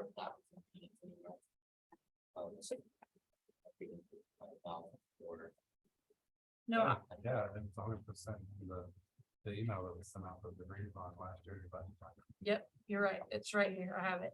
But that was one of the things, and this is the same conversations of like, when we pivot to make an 8 to 10% reserve with our capital, like with new commissioner thinking and a finance director, like all the things, like I get it. I'm here with like what we determined and how to hit the R&R, because we did do that and we documented it, and I have it all where everybody agreed to it. And what we gave up, what each department gave up for us to reach the goal that we did. And I have it, sorry, right here. Because, oh, here it is, sorry. So emergency management gave up $65,000 to help us achieve hitting R&R. And we said we were coming back as capital outlay in the 2024. So he had it in his budget, he removed it so we could hit R&R, but we were still gonna utilize funds from ARPA for that, because it was Yeah, that's what it says. like, we have it. But then in the meantime, like, then we were like, okay, we have capital rollover, we need it to be. And then we were keeping track of what's expensed out. And we allocated quickly before the government pulled back. That's what really put the change in things is we were the 57 making a move to get that. Yeah, right. because I had a $10,000 invoice for that. So 50. Well, I Sorry. just, yeah, No, I'm- because I'm we'll figure it out. It's just, and I just was made aware, or I think 65,000 you'd sent an email that. minus 50,195 minus 173. Oops. After this expense, so there's still 2,539.01 that was supposed to be out of. Okay, what else am I missing then? Because I have Lewis Chevrolet and Amazon Capital Services, and I had 14,000 left over. So it was the truck, the camper shell to bedside for $5,677. The running Oh, boards it's- for $173.99, the thunderstruck bumper for $23.55. The lights and siren package for $4,060. Those have already been paid Everything but the lights and siren. out of ARPA. And then you don't have badging, so you said that, Still gonna have to happen. yeah. What's the total we need? So We're then gonna hit that 65,000, so the difference of 14,000. 2,500. 7,500. I think we should just use the difference of the generator right now to keep with ARPA, and then the concrete we figure out. Because from what we have here and what's Wes is left over that we don't have here is 14,631.01. So 65,000 of 80 is 15. So Yeah. we're covered. Yeah. ARPA's ARPA. It is what it is. I agree, and concrete can go under facility maintenance. The 57,000. Yes, sir. I have a $10,000 invoice on them today, because I gonna, they've already signed off on it. That is transferred. I'm confused. So you, are gonna about this 57,000? Yes. No, it's not on part of it. Let's just put back in. We are, no, we've already spent 40-some thousand. Oh, for the same. 45,000.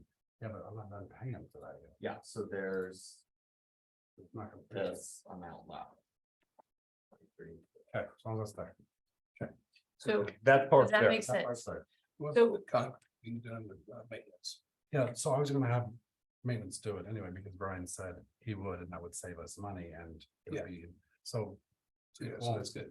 It'll be cheaper than paying a company to do it. Sure. So before we end today, can you get us a PO on that Gerber Electric? So we can, Yes, if you. Yeah, To do that. because we allocated it for ARPA. We have the money sitting here. Yep. We can expenditure that and then utilize the rest for these things to finalize your emergency management. It's clean. And this generator was here, right? No. Courthouse. Courthouse. Yeah. So where I was going with that with the concrete, they do short loads, those kind of pads, and also there's other concrete needs. Hopefully Brian can. Yep. Do what needs to be done. So it's gonna be a sufficient pad. It's Oh, a okay. foot thick, Okay, and it's gonna be. Not from here a wall long and 8 foot wide. I mean, it's. so a they're like big 8 by pad. 12, so, Yeah. okay, Need rebar and everything else. Rebar and all Yeah, that, so maybe it's- okay, so that's This- look, Yeah, it'll be a substantial, yeah. yeah, because it has to be 6 inches below grade, 6 inches above grade to handle the weight of that generator. And then it has to be secured down. So those are footings. Yeah. Yeah, okay. Yeah, this is all the. So it should be stuff okay. on that. Okay, Yes. we'll get her done. Yes. Okay, so back to this. The PO to Cage Manufacturing, like $4,060. Still paid with ARPA funds. Do you have any questions? For the lights and sirens and the my package for the rescue truck. Mark, we're over here shifting and making calls and different things. Are you Yeah, on board with that? And did you get the email list? No, you didn't. Here, I'll forward it to you, Mark. That's why we're having this conversation. You're not understanding, but we got a quote for the generator that we allocated down here at 80,000. And then the quote came in at 65. Right. So I'm That's- just gonna change this. And we'll have to submit a new copy to the liquor. okay, so I'm asking, so do you feel like that is the right decision as our finance director? Yeah, cause I mean, it's already, these two things have already been paid. Yep. So. Okay. It has to be. Okay. But with the 65 he originally had minus those two expenses on our sheet we approved on May 30th. Yeah. It's like 14,000 and change, so we should be still kosher on our overall. We should be Right on. right in line, yeah. Yeah, a few dollars, yeah. So I just want to make sure you're on that we should be doing I'm that. good. Okay. Look Yeah. like Wes had. So when I submit the PO for the badging. Where do I pull that from? And that will be. How much? I don't know. Okay, I thought maybe you had like. I don't know. It just- says Atchison County Rescue and has the star It's light. under $1,000, I'm sure. You think? Oh, really, that much, okay. Okay, that's what I'm just like a ref, yes. I don't know. I haven't badged a vehicle in 3 Yeah. years, so. I'm sure it's. But all vehicle expenditures are under the 65,000. Yeah. Okay, so I mean, ARPA. So it comes out of our. Okay. Okay. Still right there, yeah. Okay. Thank you. Do you have any questions on this PO? No, can't think of.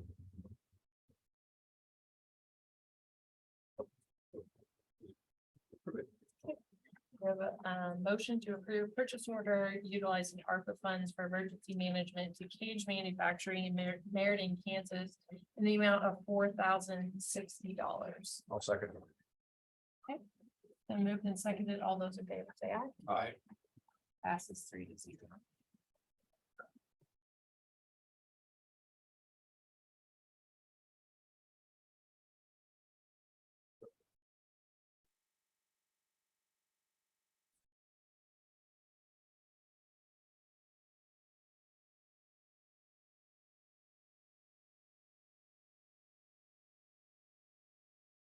You make the motion, the executive session. Well, but if I had a couple of minutes, I use the restroom. Sure. Okay. Works. So I have another purchase order. You ready for this? Yep. All right, another purchase order to Converge One, for our Veeam backup, software. Split out between the backup of our O365, which is our email, and then the migration or maintenance and licensing of the Veeam backup for all of our servers for the courthouse, for the county in general. That's an amount of $6,025.02.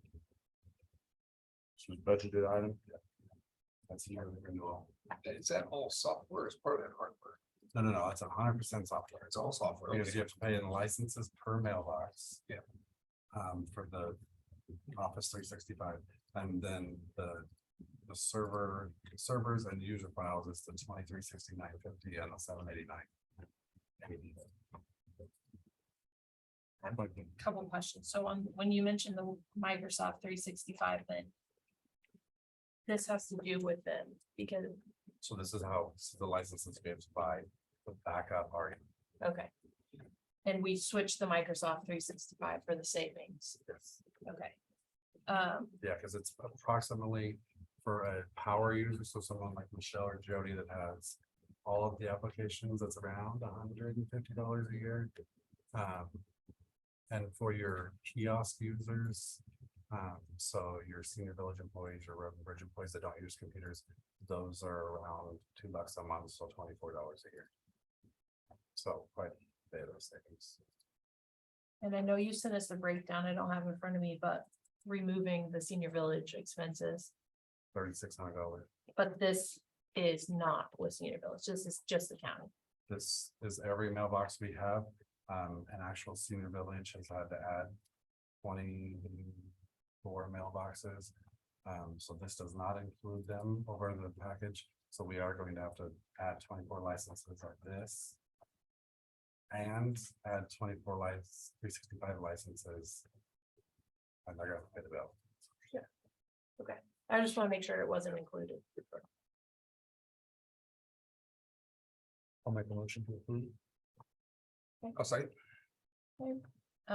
It's been moved and seconded. All those in favor say aye. Aye. Aye. I will approve, but I definitely still want to get my brain wrapped around all of the puzzle pieces of renewals and, there's a lot. well, and that's the thing. It's like, sure. Because there's so many pieces of it. And I feel comfortable about this IT stuff to a certain level, but at the same time, it's kind of like learning a foreign language, to keep changing the language. Yep. So it's like, where do I get called out, you know? And our renewals didn't used to be as large, but everybody has changed from. You buy it and it's good for the life of your server to now you have to have yearly licensing. Yeah. So. Like selling disposables, instead of you do, like you over and over. Yeah, right. So I will go get my video created and be back. But you're not right. Well, I think we're doing an executive session. First, you want, All right. but you're already in here. But we can flip it. If you want. No, that's fine. You do whatever. If you're ready, do it. He's around the corner. You can get a trip out here, so it's your, you all fight arm wrestle. I mean, I can walk onto the PO like. Okay. Because he's only on for 15 minutes, right? Yeah, it won't take very long, but. But you have an executive session too. Yeah. Oh, I didn't realize that. Okay. So if you wanna do yours, we'll leave, and then when you get done, I'll do my thing and do mine. Well, you're deciding, I'm gonna use some. I'm easy. You need to. What? Yeah. I chose that. All right, I'm gonna go to the bathroom. Guys. Cause you have to make a special trip when I'm here. Okay. That works for me. I have a question. I want to ask you, that's a thing, step outside right there.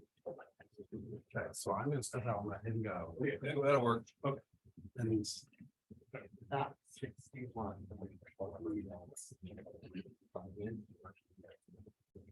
You will take that, and that's the information that you'll use and plug in those notices to put out. And we only are sending those out because we're going above the R&R rate. If we don't go above the R&R rate, it's okay if they go out, right? It's just informational to the public. Correct. Or I have to have them out by this. Do you need it? So we're having a meeting, all the commissioners leave.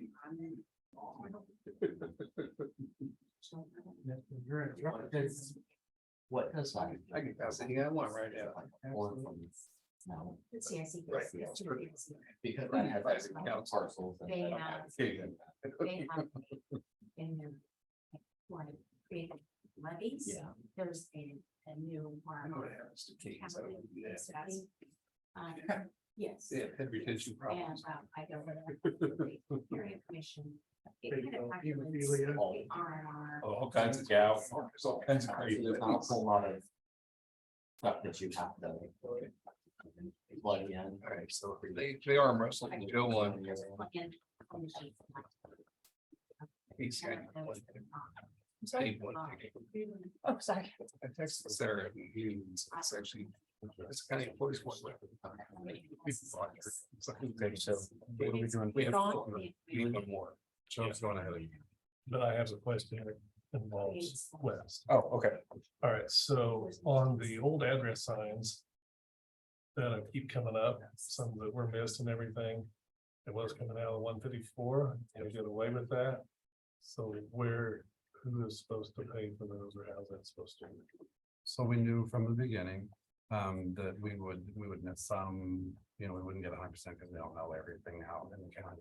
So the stragglers, it was understood when we voted on this project that those straggler signs would come and be paid out of the 154 and not hit anybody's individual budget. New signs where they fill out an application, They pay for it. and they pay for it, that money goes into road and bridge budget, so road and bridge would buy that sign. So the question is, 154 got moved to your reserve fund that you created. Where does he pay out of the straggler signs out of? Because you're gonna have some here and there that we have to buy. Well, they should follow 154 wherever it's at, wouldn't it? Well, so I was gonna say, you know how you requested from Jody to send us any increase? Same thing. He sends us, hey, it's this is a straggler. This is the address. We paid it out of the reserve, like, don't you think? I don't know. I'm asking, like, Well, I mean, defer that's, to finance director to ask. So, you want my opinion, I do. the 154, any excess that was in there was used to pay off debt. There is no other 154 money that's allocated to nothing. It's all allocated to somebody. Somebody Which is brought that good. money over here. Okay. You pay out of the reserve. Fine. But you're gonna reduce some ones that they brought in. Okay. Which is fine. I don't care. But when, say like, an elected official says, I've put in 100 grand to that, you paid 5,000 for this sign, where's my 100 grand? How much are the sign, how much are we talking? oh gosh, I can't tell you off the top of my head. So we have a few residential stragglers, but then we also didn't order the commercial signs. So the order what, the commercial businesses. Oh. Because the list that Roger created for us, his fault, was residential. So then we have 40 commercial signs, which are $25 a sign.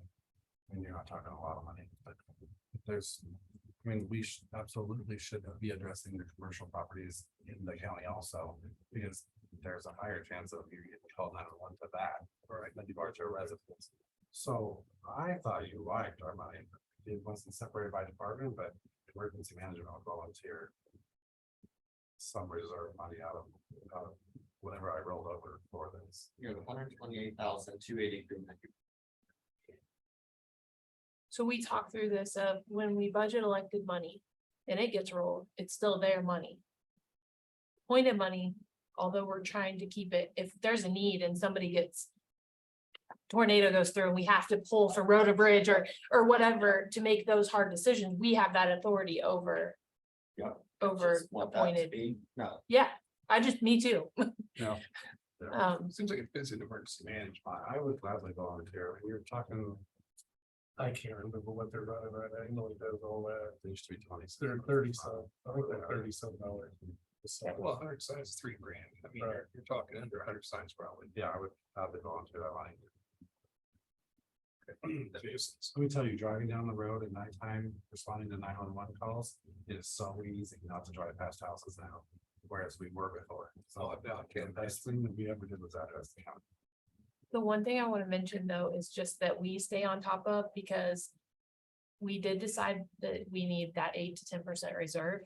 And then we keep having just conversations with several departments of like, oh, just pull that out of reserve. Oh, pull that out of reserve. And it's like, at what point are we going, we just need to monitor where we're at with reserve so that we're staying at that good level. Or Of- we might just budget $3,000 and buy signs, and then we can just pay that back. If the fight for next year's budget, that would make sense. Next year, though. Yeah. Yeah, Yeah, We have to address this year. I don't. I think So you're volunteer this year. Should he be yeah, it needs to be budgeting? allocated. in But do the you budget think, yeah, probably getting caught up on all the stragglers? I mean, likely. No, it just, So we've gotten caught up on most of the residential stragglers, but not, but now we're ready to do the commercial stragglers. And so it's gonna be a big. It could be another hundred. Signs. Okay. I mean, so it's, I thought it was 40, I'd have to grab the list. I don't know, off the top of my head, it's just something that came up that we're trying to figure out.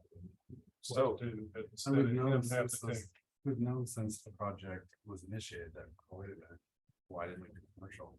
And so that's been discussed. I mean, I don't know, I've always wanted to do the residential.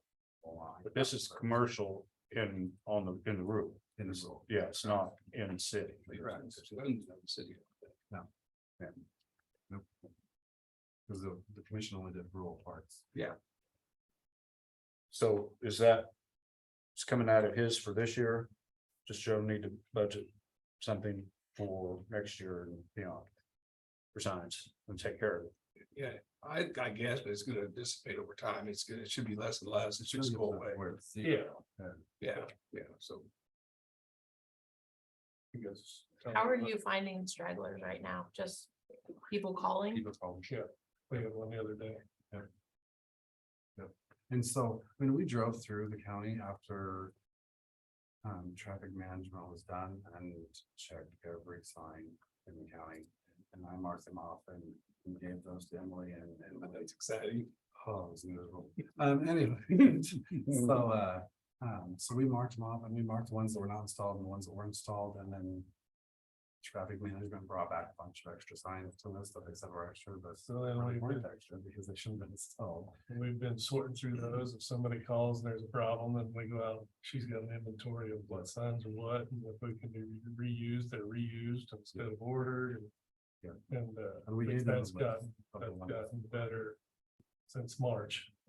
If it wasn't just automatic order, now we look through, which had nothing to do with you and your department, it was already part. Yep. So, Okay, so it is so we can Fast. get together and kind of see about what we think will be next year, and then maybe I'll put that in. If you're all good with that. I am.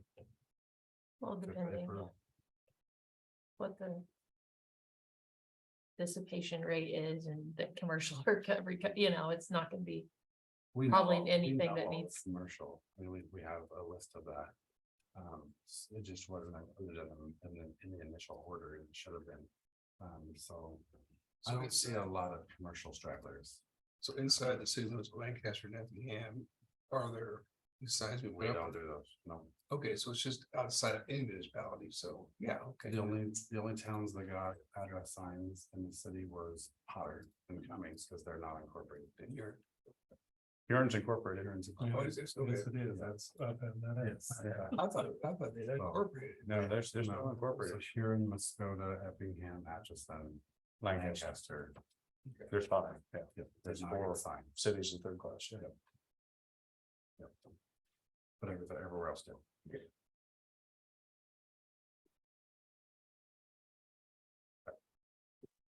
Thank you. I'll be back.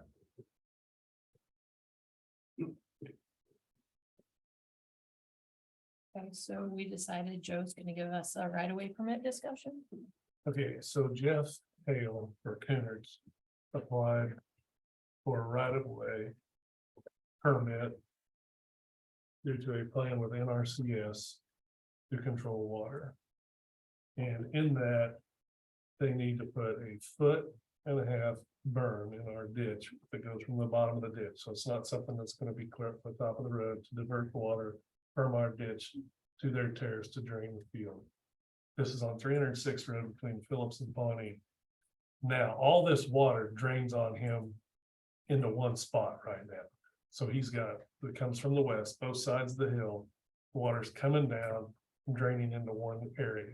So they are taking, as part of their plan, taking most of it from the south side of the road and divert it into one other part, and then where the tube comes across the road, they're also draining water there. So he just was wanting permission for them with the NRCS, and Pat, I checked a little bit ago, it is a dirt burn, no concrete, no anything like that. And he's just wanting permission from the commissioners to go ahead with this project. So it's just a Let's go on. recontour of the dirt to. Well, they cleaned the trees out of the road, out of the right of way, not the right of way, their part. And it just diverts the water from the ditch from dumping down here to dumping up higher and taking half of the water someplace else. Diverting part of the water, so there wouldn't be a. Yes, it all comes down the hill and dumps out in one spot, goes across right across this field, and they're wanting to divert it. And your recommendation is to do it? I don't see where it becomes an issue, but it is, as we've discussed in the past, that the right of way is your guys' decision to whether to pay or not. And this is not akin to, I mean, hooking up No, under ground existing NRCS. This is just a berm, and if the water overflowed, it'd still go down. Our ditch. Yeah, our ditch, so. but it's taken the one side of the road and diverting it through a different part of his farm. And then the north side of the road, it's a lot of water because it's over half a mile long hill. Mhm. And the other side's coming across him anyway, and he won't be hooked into any tubes or anything. The applications that put a small block in the road, yes, and I was thinking concrete or something, but it's not that. No, it's just a dirt, foot and a half from the elevation at the bottom of the ditch. And you've got hydrological plans that. Yeah, all that came from NRCS. Of course, the top is what the ditch they're talking about. And like I said, if you know where 306 is between Phillips and the Pawnee. Buzz 40 lives on top of the hill.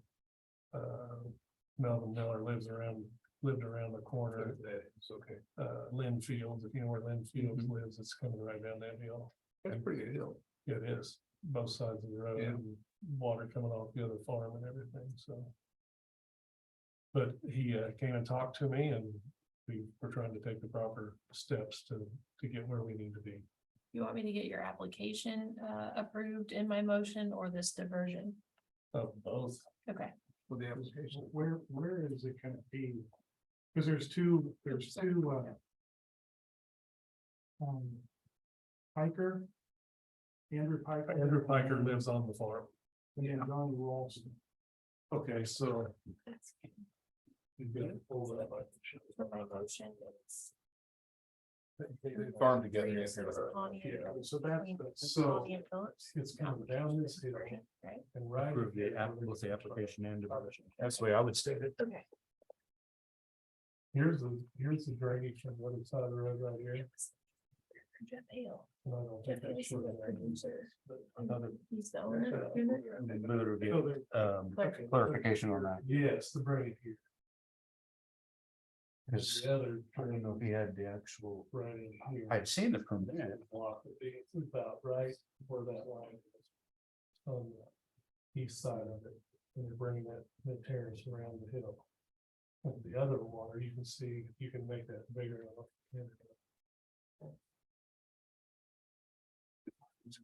Oh, I see him then. That's where it comes right there.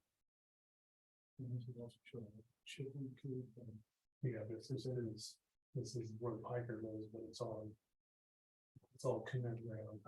It's not high, it's not gonna be- No, so what they're doing is they're coming over here on their claims. Says and they're- utility owner is Cooner, Goes through the field to handle. and this is being, the contact person is Jeff Hale. Okay, Lawrence. You know, all of it Jr. right now is coming through Mhm. here, make a ditch. We're coming with a problem on through that, Had you gotten that? and they're gonna go there and buy it out. No, that's Can you right. give the name? And the other half's gonna come in. Contract, just let's have. Yeah. I mean, that part, I guess, would be on the NRC. Well, except, I don't know if they're gonna say no.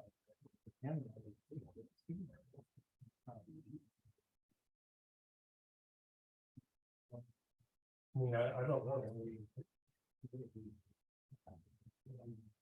I don't know. It's about water flow. It's usually downhill. I think there's gonna be a fun, right? One of them. Yeah. It flows downhill.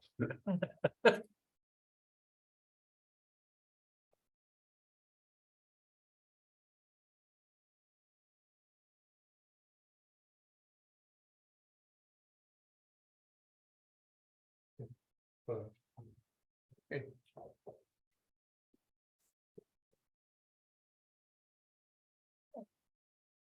So I would look for a motion to approve the right-of-way application and the diversion plans as presented for Lawrence Cooner Jr. on the 306 project between Pawnee and Phillips as presented from our road and bridge superintendent. Do I have a motion to approve? I'll make the motion. I'll second. Okay, it's been moved and seconded. All those in favor say aye. Aye. Passes 3-0.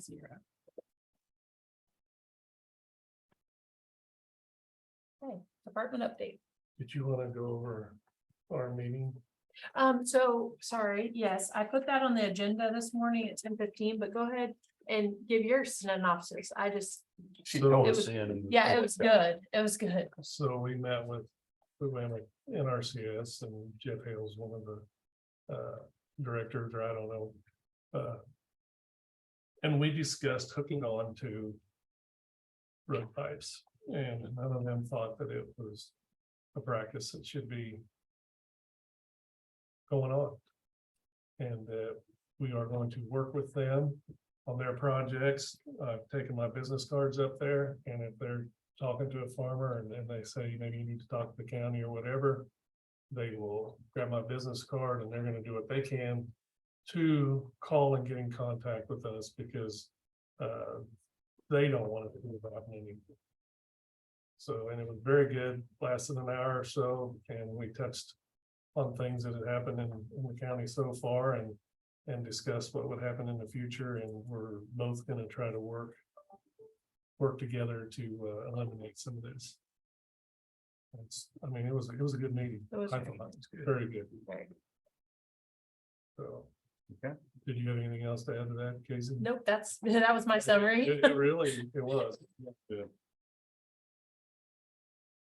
Okay, so you're requesting Well, I got- department update. All I right, have a question on that last piece. So if someone does a project, and if you have any concern at all about it, if you call them when they come out and. okay, check it. so if it is a project that they have laid out and they have designed. Not everyone goes through NRCS to do it. There are some private individuals who are qualified to lay this out and design it. And the farmer can do it himself. So, yes, on the ones they do, if we have a problem, we get a hold of them and they'll say, no, it had nothing to do with us, then we would go to the landowner, whoever, and ask them politely what's going on and move forward now. So I've got a question on that. If it's something that they designed, but then once the contractor got there and the farmer said, well, just extend it 2 more feet and put the bubble up on the county or that. So they will tell us, the way I understood it, if they designed it that way, correct, Casey? Yep. And if they didn't, then those persons were on the county right away without a right of way permit. So, but I guess it's like, whose jurisdiction would that be? If it was beyond what they laid out, would they be responsible for having that removed, or is the county? That would be us. But even though they didn't, I mean, It would be like me giving permission, I guess, on our right of way. And the farmer went onto his neighbor's property before he got to our right of way. And it's kind of a gray area, but I was glad that they answered it the way they did, because not everybody, as we know, in a situation we have here in the county, has done what they were supposed to do. But they're gonna let us know if they're involved, what was supposed to be done. Okay. Because it runs into that. You know, we stick a pipe that's this big in front of them, that's this big, you know, and they try to do the hydraulic studies or analysis on our culverts when they're dumping water, the way I understood it, to make sure that the flow they're putting in there is adequate. Yeah. But in, you know, and then you get a big 10-inch rain, nothing, you know, doesn't matter. Correct. But does that answer the question? Okay, so dust control, and luckily when I went back, the guy from dust control showed up. I honestly do not want to be a part of it. I want to be a part of our county when they do our county roads, but I don't want to be a part of the township part. Because they still have not sprayed anybody. And we get phone calls all day long. Every day, people upset. Now, I will do what you guys asked me to do. But we were coordinating all of it. And then we were still getting blamed because we didn't have our roads ready. We didn't have this ready. And we went out 2 or 3 times. And it's my understanding, and not all the commissioners are here that was here before, that we are really not supposed to do anything extra to those spots than we do for anybody else in front of their house. Am I?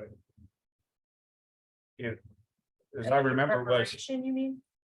Yes, so he wasn't a, okay, not. You always wanted to go out and smooth it down and Right. get it ready, Yeah. but as far as all extra gravel or. yeah, that's what Extra I've been prep or a specific kind of. gravel chat, or and whatever. yeah, I mean, to get, because then that would be an upgrade. Because they done something on their own, they're getting an county upgrade also. So what happens is Emily spent from like the 1st of May. On the phone every week, trying to figure out when they were coming, everybody calling. And they still aren't here. They still haven't sprayed these people's dust control. And like I said, I'll do what you want, but as far as us having the rules about, hey, put up your signs, I would like for either the dust control people to get a hold of us, or the taxpayers say, hey, they're coming this day. We go out, we do it once and we're done. Because this has been going on since May, June. Here we're in the middle of July. And it's, What's the point of doing it now? I mean, I'm just. I know, I mean, I feel for them. Yeah, Believe me, I do. I understand their frustration, but supposedly they have new owner. They ordered 3 new trucks. And they found out, like everybody else, they don't show up when they're supposed to. But we've been fighting this. That's why we started doing all that work. Yep. For 3 years, and we're still in the same boat we are now as we were the day we tried to coordinate everything. So I will do what you guys ask of me, So, but so what's the other option? That they should call They- it a township board. To set it up for a township road? Scottwood should contact the paying customer and tell them when it's ready. And if they are on a township, they call the township. So do we But- have a list of those constituents in Atchison County that are getting dust control? Yeah, it's such a shut up. Can we just- So I guess my recommendation from listening is that we just make them aware by sending them a letter that, hey, here's the deal. If you're on a county road and you order dust control, call us. We'll take care of it. If you're on a township road, contact your township trustee and they'll take care of it. And then we're not coordinating with Scottwood. We're not wasting time on things that are outside of our scope. And I mean, if I'm living on a dirt road and want dust control, I should be coordinating that. Because we've had 2 come in recently that are gonna find someone else. and a third one that's gonna try to get their money back.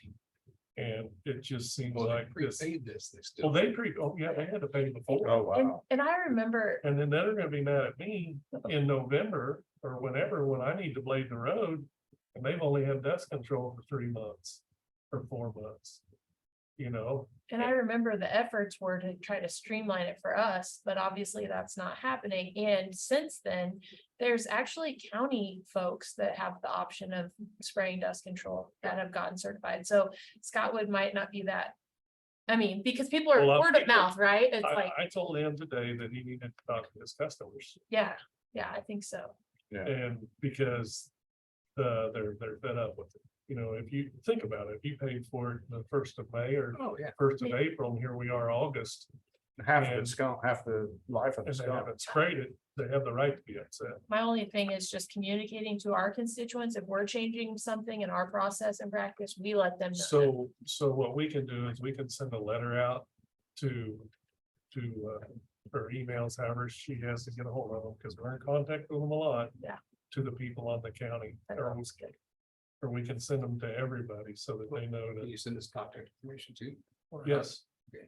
Yeah, but there's another one that Emily got just a little bit ago.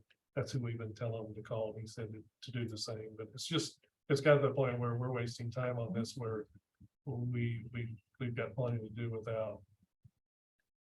without trying. We tried. I mean, seriously, we tried, but it's been the same result every year. Well, hopefully that email you communicate that this is outside of our scope of services. This is between you and. Right. It's like who you buy your propane from. Right. Who you do. Right. I mean, it's just a separate service. On the other hand, if you're getting blamed for it, you want to be involved so that you know. Because when they tell people, well, we would have been out there, but the county wasn't ready for us. And that still happens even though we're doing it the way we're doing. Oh, That we heard that about 2 weeks ago. At point that They green said, bill say- they said that you are not ready, and I may have that in an email from that. If she had talked to a certain person, and it's like, That was the feedback that originally stemmed us like, yeah, no, this is negatively reflecting on us and we're doing what we're supposed to. Yeah, I'm with you, and the, Joe. and the Change it. townships were doing the same thing, they were getting blamed, they were. Blaming us to them and then to us, and it's just never really went, so. But I was also told today that. They spray for counties, where the counties pay for it. And they're gonna take care of those counties before they do the business.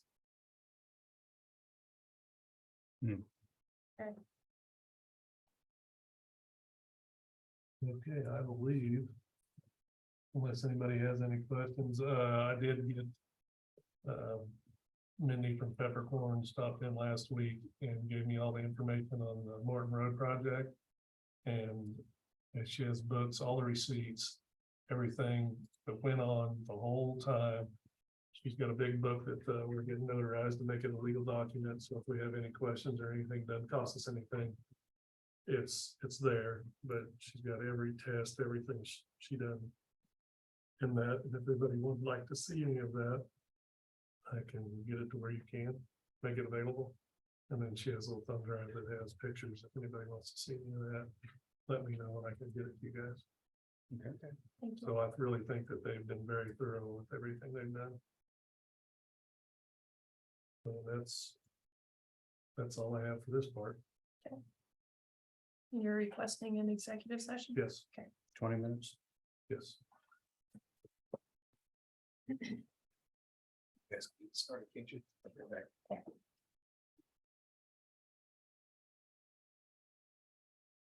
And that's personnel matters. Or Yes.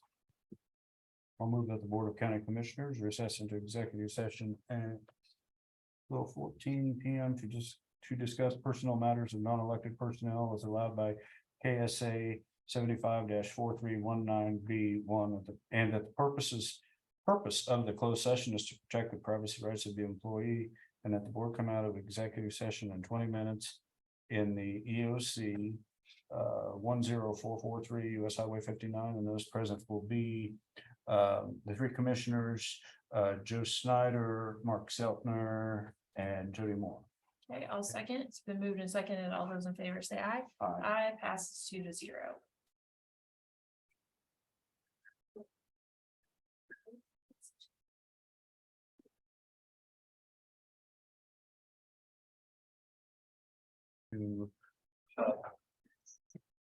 For coma things, do we need to have the clerk go with us? Yes, So that makes 5. So I just wanna, that's the reason, You ride in the back of the truck, what's that? you ride in the back of the truck. I got to drive. I don't care who rides in the back. I can haul 5 in the back seat, it'll just be a little tight. I mean, it's Okay, got that's fine. seatbelts. I It's just- got seatbelts for it. Yeah, I don't know. Yeah, it's got seatbelts. 20 for it. minutes for Then a 30 client. I will have a list of the roads that are And on who's on for this next one? year, then we'll go through it on everybody see. Okay, so Feel that, how long do you think? It's the same group. Couple hours. Commission, What? HR, finance. Yeah. I That's think fine. probably could. I'm not worried about that. All right. You. Really? All right. I'm good, let's go. Let's go, have fun. It might be a little less. and you said 20 minutes? So.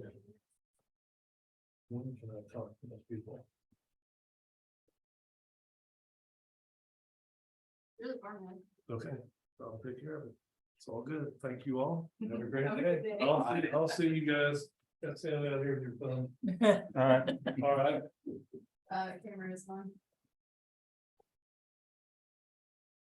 What's that? Well, I was looking good. That's good. Look at that. Ready for it? Yep, I'll move that the Board of County Commissioners recess into executive session at 12:37 PM for consultation with an attorney for the public body, which would be deemed privileged in the attorney-client relationship as allowed by K.S.A. 75-4319B2, and that the purpose of the closed session is to protect the confidentiality of the discussion, and that the board come out of executive session in 20 minutes in the EOC 10443 US Highway 59, and those present will be Lindsay Wood, Pat Henderson, the three commissioners, HR, and the finance director. I'll second. It's been moved and seconded. All those in favor say aye. Aye. Aye, passes 3-0.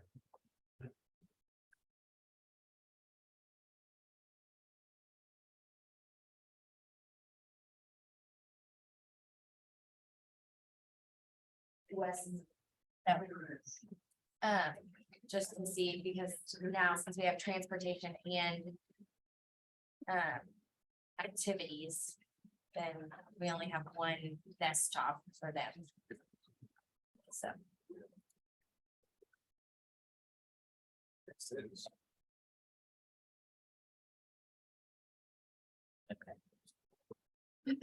I'm fine with that. I don't know. I think we should do this sprinkler for capital reserve and then kind of look back at what else the capital reserve like needs versus at this moment. So I'd look for a motion to approve the backflow replacement in the amount of $8,066 payable to Jayhawk Fire Sprinkler Company out of the Senior Village Capital Reserve Fund.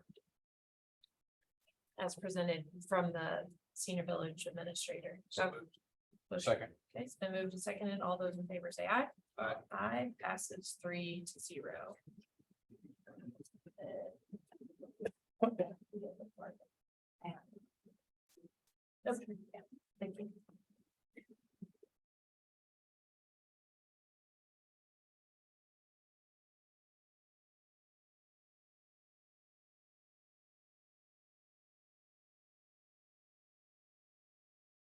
Awesome. All right. 1 o'clock, we have the EMS Commission Report for June 2023. Everybody had a chance to look at it. Do I have a motion to receive and file? So moved. Second. Okay, it's been moved and seconded. All those in favor say aye. Aye. Aye. 3-0. And I had added Corey to this also for budget discussion per his request. All right, appreciate you taking the time for me today. Pass these out, I'm sure you have it, but I'm gonna do it anyway. You all know, we all received direction in department heads to make reductions in our budget requests. As directed, I've attempted to do that to the best of my ability. I came with that $9,288 for the 2023 budget number. But going any further wasn't conscionable. I have some very deep concerns with this. I did feel that my budget increases were reasonable. So I did want to put numbers on a page into reality with the commission and ask you to reconsider some of this going forward before we finalize budget.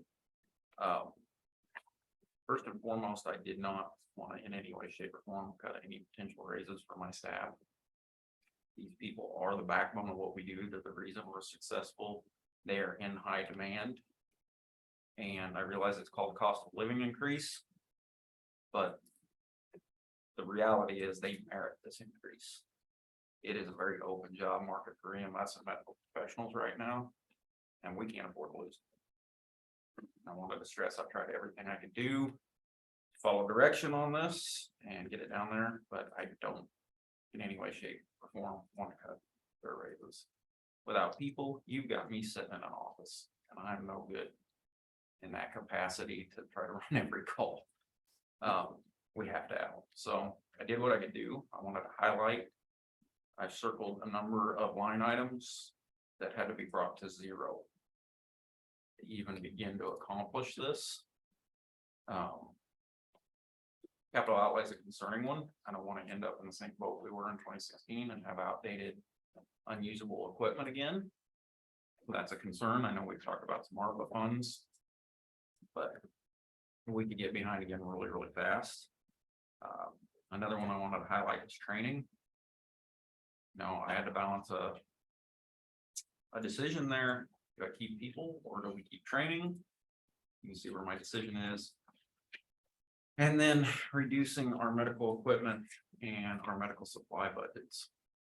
Also concerning because supplies have gone up around 9%. And in some cases, our medicines have gone up 20%. I don't feel like medicine and medical supplies are negotiable.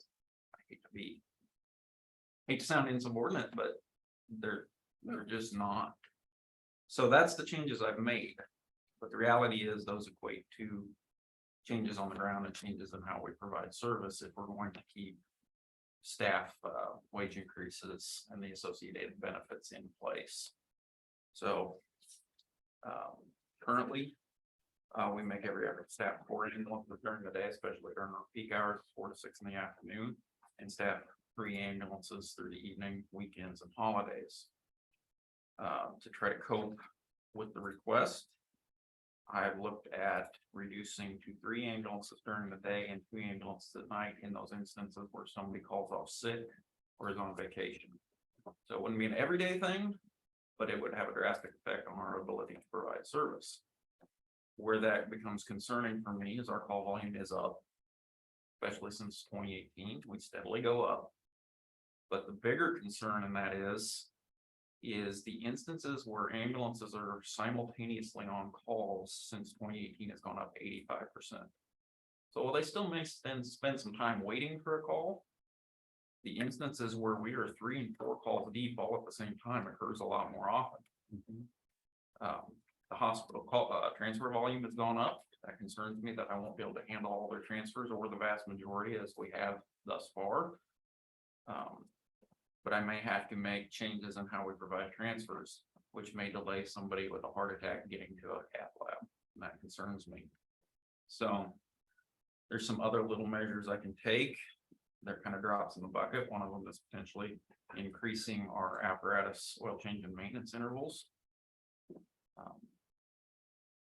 Obviously, in no way, shape, or form should I receive any type of raise going into next year or the associated benefit costs. That will add a little bit to this, but I just wanted you to see it in real terms of what it'll mean operationally, we will have gone from slowly building this into something that it wasn't, into starting to drop back.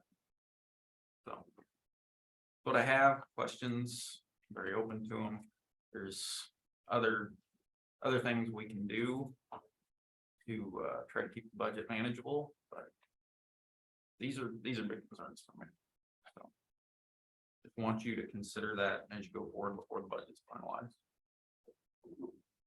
I just want to say, I appreciate you and your leadership. When you reached out to me and we sat down and had a conversation.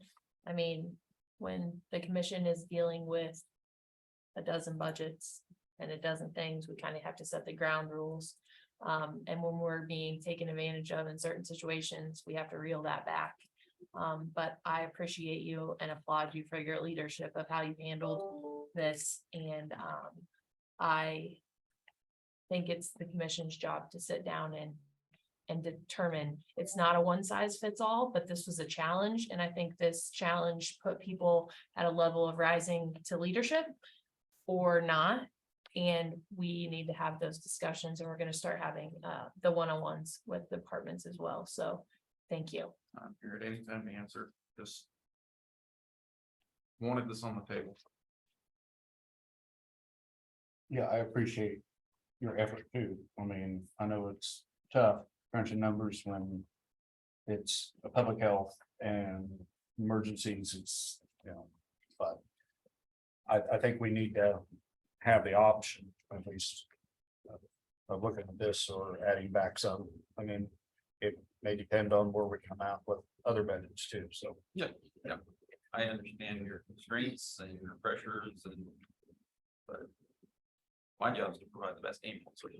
So We paid one broad brush on it like this, but I'm full aware of the history of the ambulance. So years ago, I was pretty amazed at how badly it was ran. Way before even previous people, so and I'm proud of what has been created out here. So, but I did notice though, Mark, the capital reserve and stuff, he's only has like a couple $100. Okay, so that threw me off. I thought there was more in there. So your actual capital outlay reserve. No. Oh, I was gonna say, I thought that 129 He has an ambulance capital outlet. So where's that on? It's, Okay, I thought it it's a was separate fund. but what's in there? Didn't you Just want to roughly. keep 100 at least? I wanted to, and that's the other thing, and I'm glad you brought that up, because that's on my notes, and I failed to mention that. We're going to deplete that because I've eliminated basically all medical equipment out of the budget. So we're gonna take more out of that if this ends up being the final budget, and we're gonna deplete that reserve of 148. Okay. which it is there to utilize. But do we want I to? just do as good as stuff can be right. That's what I just want to make sure. Yeah, I'm not even sure what that one is. You had me worried for a second because I thought I'd done better. It's $198 at 15 Where'd that go? cents. What'd we do? Yeah, that's a different. Or he's gonna need a cardiac monitor. At least they work now. Okay, so But just, Yeah, you know, kind of to back my numbers. Again, What did you forgot have? my notes. what did you have in there? I was gonna ask for 30,000 for a cop, a refurbished cop. Okay. Because we've Oh, I see. transitioned to our new cot system, and our new ambulance, when it arrives in December, will be equipped with a new cot system. So right now, I've got enough spares of the old cot system that if ambulance has to be repaired or a cot goes down, I can swap it in. But by the end of the year, we'll be completely transitioned over, so I need that one in reserve. So if a cot has a malfunction, I've got that reserve, swap it back in. It's the repair, they may be out of service for. Correct. I got one out of service right now for months because the parts aren't available. But fortunately, we have a reserve ambulance that uses the old system, so I'm okay right now. But that, I won't have that ability once we convert to the new system, because they are not in any way, shape, or form interchangeable. So the 148,000, it's in the other reserve. So now, how much of that is planned for next year? For next year, none at the moment, unless we finalize this budget, then replacement equipment, smaller equipment, we wouldn't normally take out of that, will have to be taken out of that account, like interosseous guns when they need replaced, or if we need to buy a ventilator, or any of those smaller non-capital outlay purchases might have to come out of that. And that ARPA money was allocated for that, it is, It was. okay. Yeah, the I wanna ambulance is double ordered. check. Yeah, the Well- ambulance is ordered. I was talking on the cot, Oh, on the cot. Yeah, I really didn't know where we stood on that. the 30,000. Cause that's Mark's note. We put it in ARPA and then we took it out of ARPA, so it's not been allocated. Okay. Small equipment, you're talking maybe $5,000 in a year or something like that. Or less, yes. That's okay. Yeah. Instead of, yeah, normally we would put that in budget. That would be my ready reserve for those smaller necessities. So what if we, instead of 30 grand, went with maybe, we'll see 15 grand there and use the rest of it, Yeah. things like that. I mean, that's what we're looking for, ways to kind of balance this out. That's absolutely reasonable. But I do want to point out that since 2018, we're averaging 21 more calls per month. That might not seem like a lot. But it genuinely is, especially when you factor in how long an ambulance is out of service for the next call. On a transfer, what do we average? 114, 115 minutes, something like that. Right. The numbers, Yeah. but that adds up when 2 or 3 ambulances are on a call at the same time. I think. I don't have all the answers as to why call volume goes up. I think one of them is we're viewed more of a healthcare organization than a ride to the hospital in the past. I think EMS as an industry has done a good job of portraying ourselves as what we are. We are a healthcare institution. We are integrated with the hospitals and that long-term care. You know, we don't stop at the door anymore. We're integrated into that system where, 30, 40 years ago, it's more looked at as a ride to the hospital. We're a care organization that happens to take you to the hospital. And I think that's transition and people do utilize us more. Thank you. All right, appreciate the time. Thanks, sir.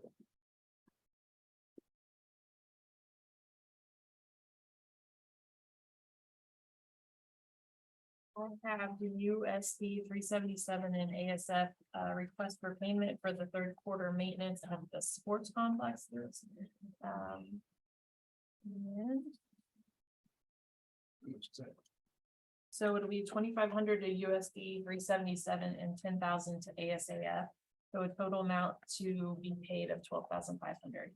And it's only the chair, so if I could have a motion to approve the chair to sign the bond trust indenture for the disbursement of $12,500 for the sales tax revenue bond series 2007. Second. Okay, so moved and seconded. All those in favor say aye. Aye. Passes 3-0, and that's for the third quarter maintenance payment.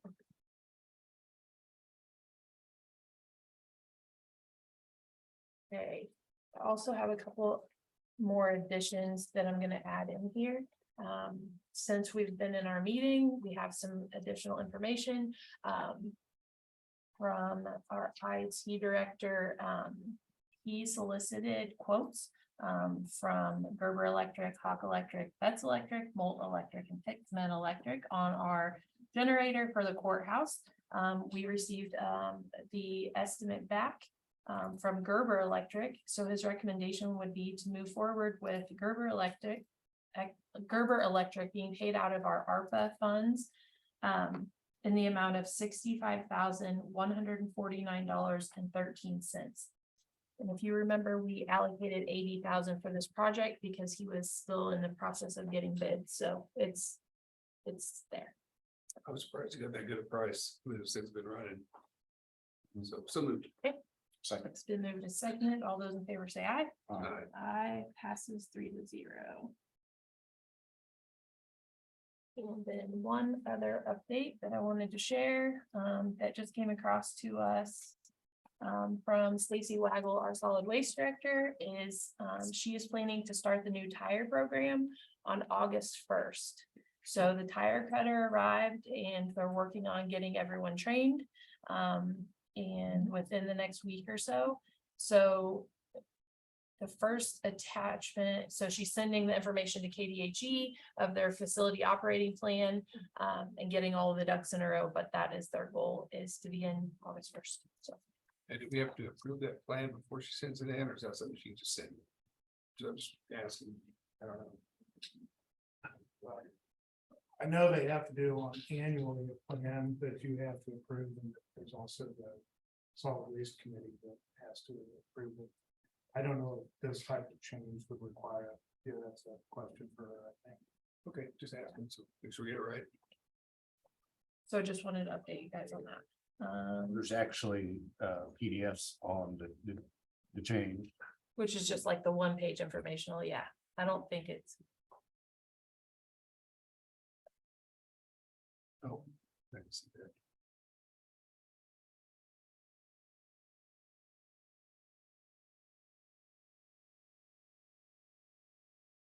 We can find out. we had another non-elected. Yeah, this will include West County Counselor Jody and Mark and the 3 commissioners.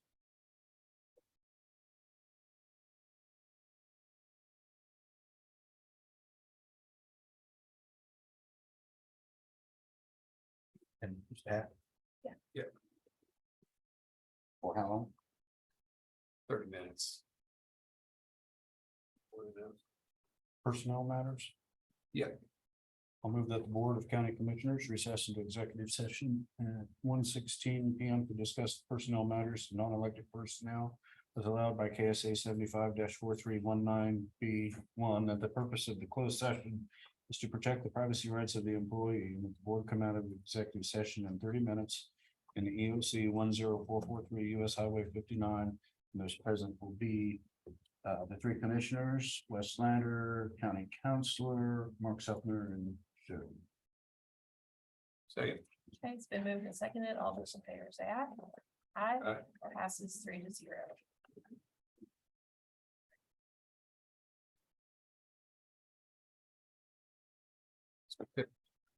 10 more minutes. 10 more minutes? Okay, I'll make a motion that we continue the previous executive session for 10 more minutes. Second.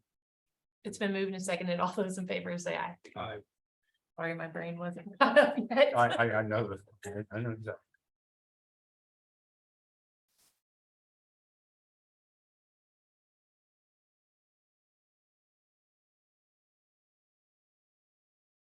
However, you need time for that.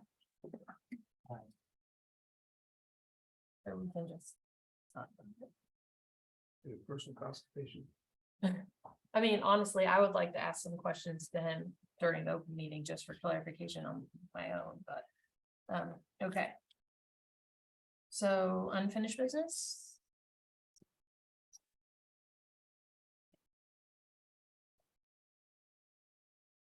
Budget. Yeah, no kidding. Okay, Definite unfinished business. county counselor updates.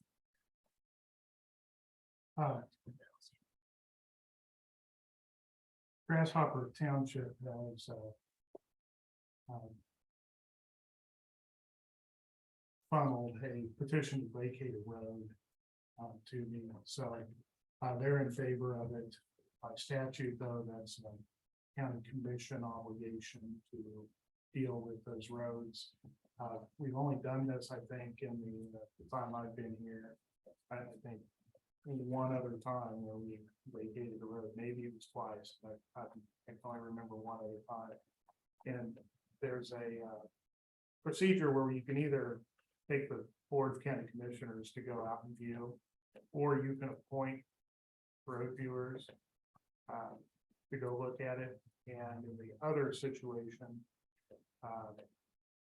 we went ahead and you appointed the township board as the viewers because they were willing to do it. It was easy to set up a meeting for them to do it. I suspect that would be the case here. I guess next week I probably will bring to you a proposal for them to have a meeting to consider the and ask you about possibly issuing to appoint them as road viewers and setting the time for a public hearing on the petition to vacate the road. What is the road?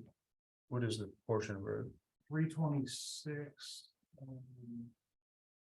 Between Chase.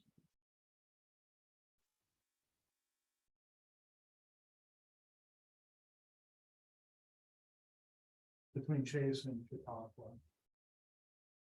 And the ownership on both sides is owned by the same husband and wife there. George and Patricia Ward.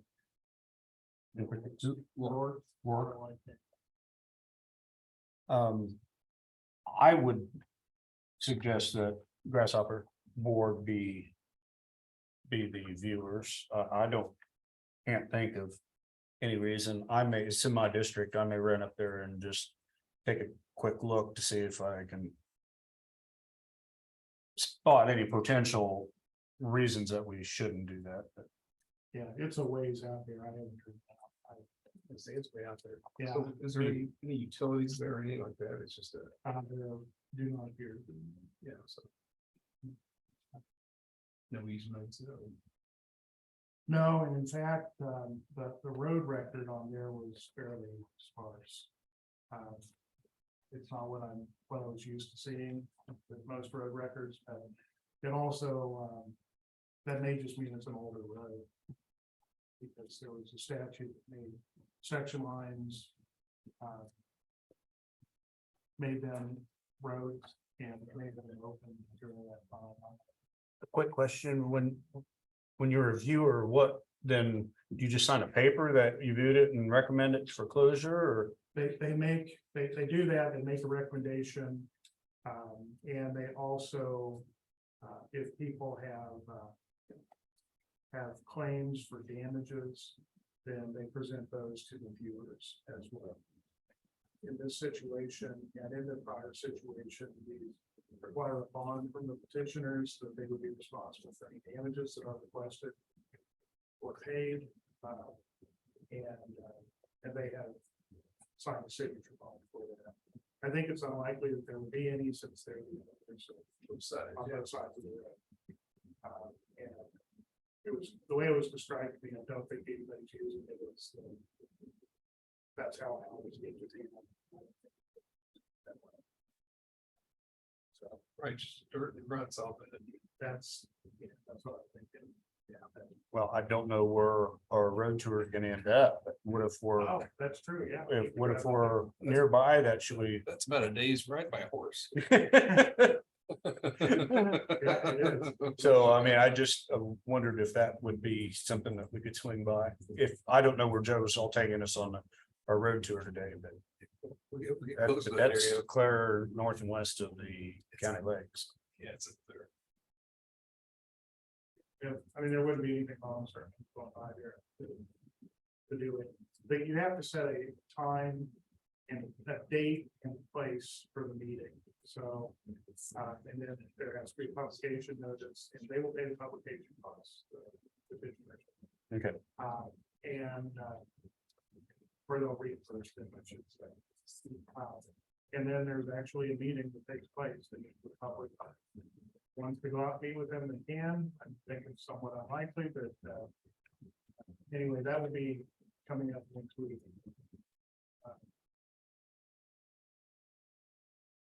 And that is. That's all I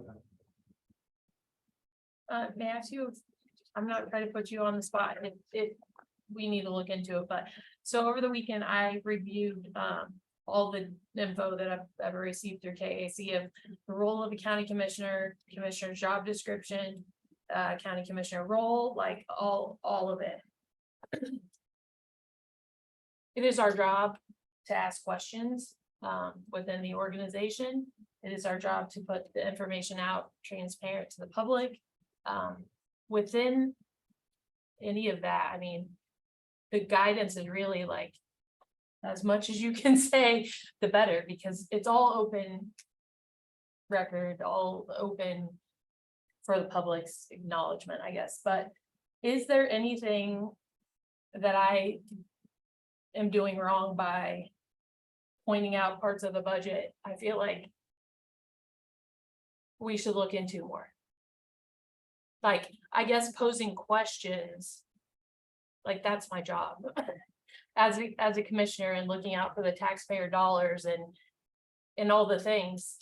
So, You're a county commissions are unique. You are mostly a legislative body, and as legislators, there's really there really aren't limits on questions that you can ask. It's political, that you kind of expect those things. At the same time, you're also the executive branch for the county. That you actually enter into contracts, and that's something the legislature doesn't typically do. And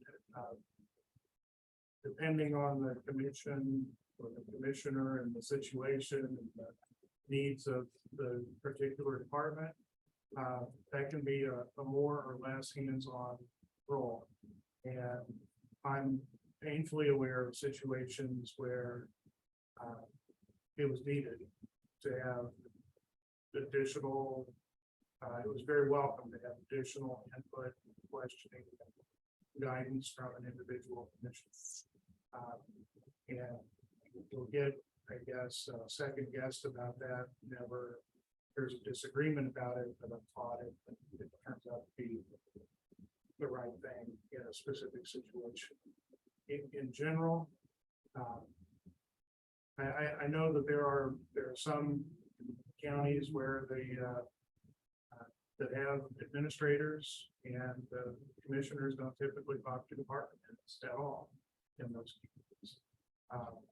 I know I think there's probably 105 different ways to do it because there's 105 different counties. And I don't know that there's a bright line legal rule about this question is okay, that question crossed off, something like that. Or communication is better, that's probably true. That's definitely true from us individuals back to individual commissioners or as a whole. The board can't take action individually, that it's only that the power is vested in the board. And that is a majority vote of the three of you in any public meeting. And I should probably even add to that in a pre-scheduled public meeting, because about 75% of the case law involves situations where two commissioners got together and decided something that it wasn't a meeting, or they called a special meeting and somebody wasn't invited. And a lot of those are very old cases. But so it is the majority of the board that carries the day. And so the bigger the change is, the more important it is to have that expressed by a majority of the board. And I don't know if that's been helpful. no, it is very helpful. So as far as being three commissioners and voting and making the decisions, as when we have so many appointed department heads that three of us are governing, can one of us, like when we're having like one-on-one meetings and different things, can one commissioner do a write-up? Or does it have to be a three commissioner? Because I think the struggle, and I think it's felt by department heads as well as commissioners, of like, you take like the convincing road of like, oh, I gotta convince three commissioners, versus like allowing, like, can one commissioner ask, I want to see this, and the department head has to give respect to that one commissioner and show it to them without saying, well, the commission didn't ask me to do that, so I'm not doing it. Does that make sense? Like, you have to have three people to ask to see something. I don't know that there's a one-size-fits-all answer. There is an attorney general opinion that says, for example, an individual commissioner does not have authority to go with personnel files of employees. Although the board, and I know that that's not what you're talking. No, I know, but I was like, oh, I wouldn't want to do But that. the board together would have that authority to look at personnel files of individual employees. And you can do that in an executive session for personnel matters. I don't know what you mean by a write-up, the discipline. Yeah, something? can you do like a disciplinary action on an encounter you have as a commissioner with the department head, or does that have to be brought back and be like, he said, she said of like, hey, this was my experience, and filling in the other two commissioners to get like a free, like, vote. I guess there's just been so much challenge or questions of what one commissioner can ask, can't ask, authority. I just wondered. I think you could write just about anything you wanted to write, but ultimately, any sort of discipline, I think, is to a department head.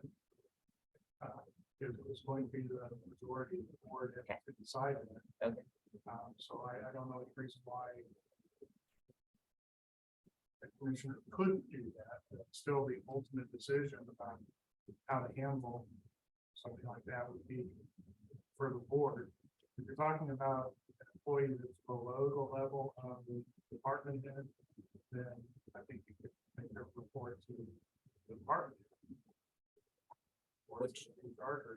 With HR, we've kind of got that hierarchy swinging that's good, like, we don't really get involved unless it's department head, like, the department heads do everything below them, and unless it's department head, then we have the conversations, but I just kind of wanted to make sure that, I mean, because I am representing my constituents, and I want to make sure that the question, like, I have the same ability to ask and question anything that I feel may or may not. But I be think questioned. that when you say just question somebody, it makes a difference whether how it's questioned and how they're questioned. If it's on tape, it may be something that is a little more intimidating, or, you know, and things like that. And especially right off the bat, if because we have the opportunity as commissioners to meet with any of the department heads at any time individually.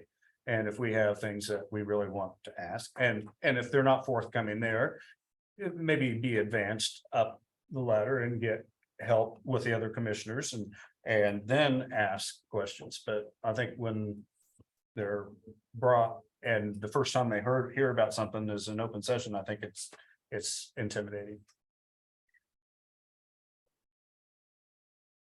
Yeah, I Thank you. agree with all of that, yeah.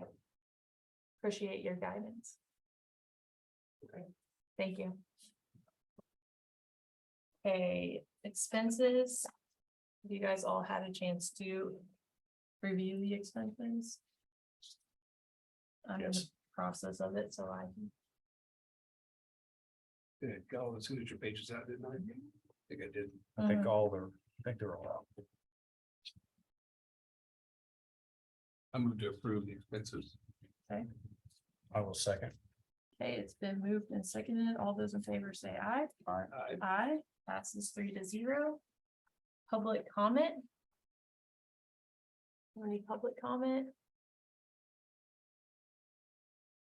Okay, seeing none, do we have a motion to adjourn into a road trip with the clerk and the road and bridge Road superintendent? trip workshop. Yes. So You may Second. want to give a little more explanation, because I don't know that was explained to anybody in the public, but this wasn't something that was planned. That road and bridge department suggested that it would be nice if you can see a few of the. Problems, Yeah. problem areas. Yeah. So we've Discussing actually discussed budgets. 2 or 3 weeks to do this, and so today it works out that we can all go look at it. So Joe Snyder, the public works, the road and bridge department chair, is going to take us on a tour of roads, bridges, culverts, ditches, and other miscellaneous. And this is related directly to current budget discussions, because this is part of the thing that it's like, what is necessary immediately, what can be deferred possibly. And so this is, I consider a budget oriented field trip to witness firsthand some of these problem areas. Good explanation. Okay. So, do you have a motion to adjourn. Well, you're not Adjourning, You're still at recess. your meeting, and Recess. the county clerk is going to go with you. So then we Right. have to Recess. come back to Zoom and to adjourn. We will adjourn at the conclusion of the road trip. That's satisfactory. There's no requirement that the meeting. So Yeah, so I would estimate a couple hours, probably, as Joe said. Been moved. Second. Okay, it's been moved and seconded. All those in favor say aye. Aye. Passes 3-0, and we will move into a road trip. Road trip.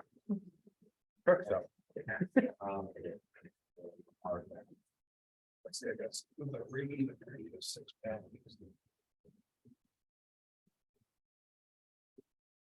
You might take one of those. I had it.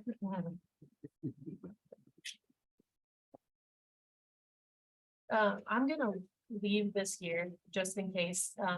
So Kaylee was afraid that Barb McCracken had a last minute like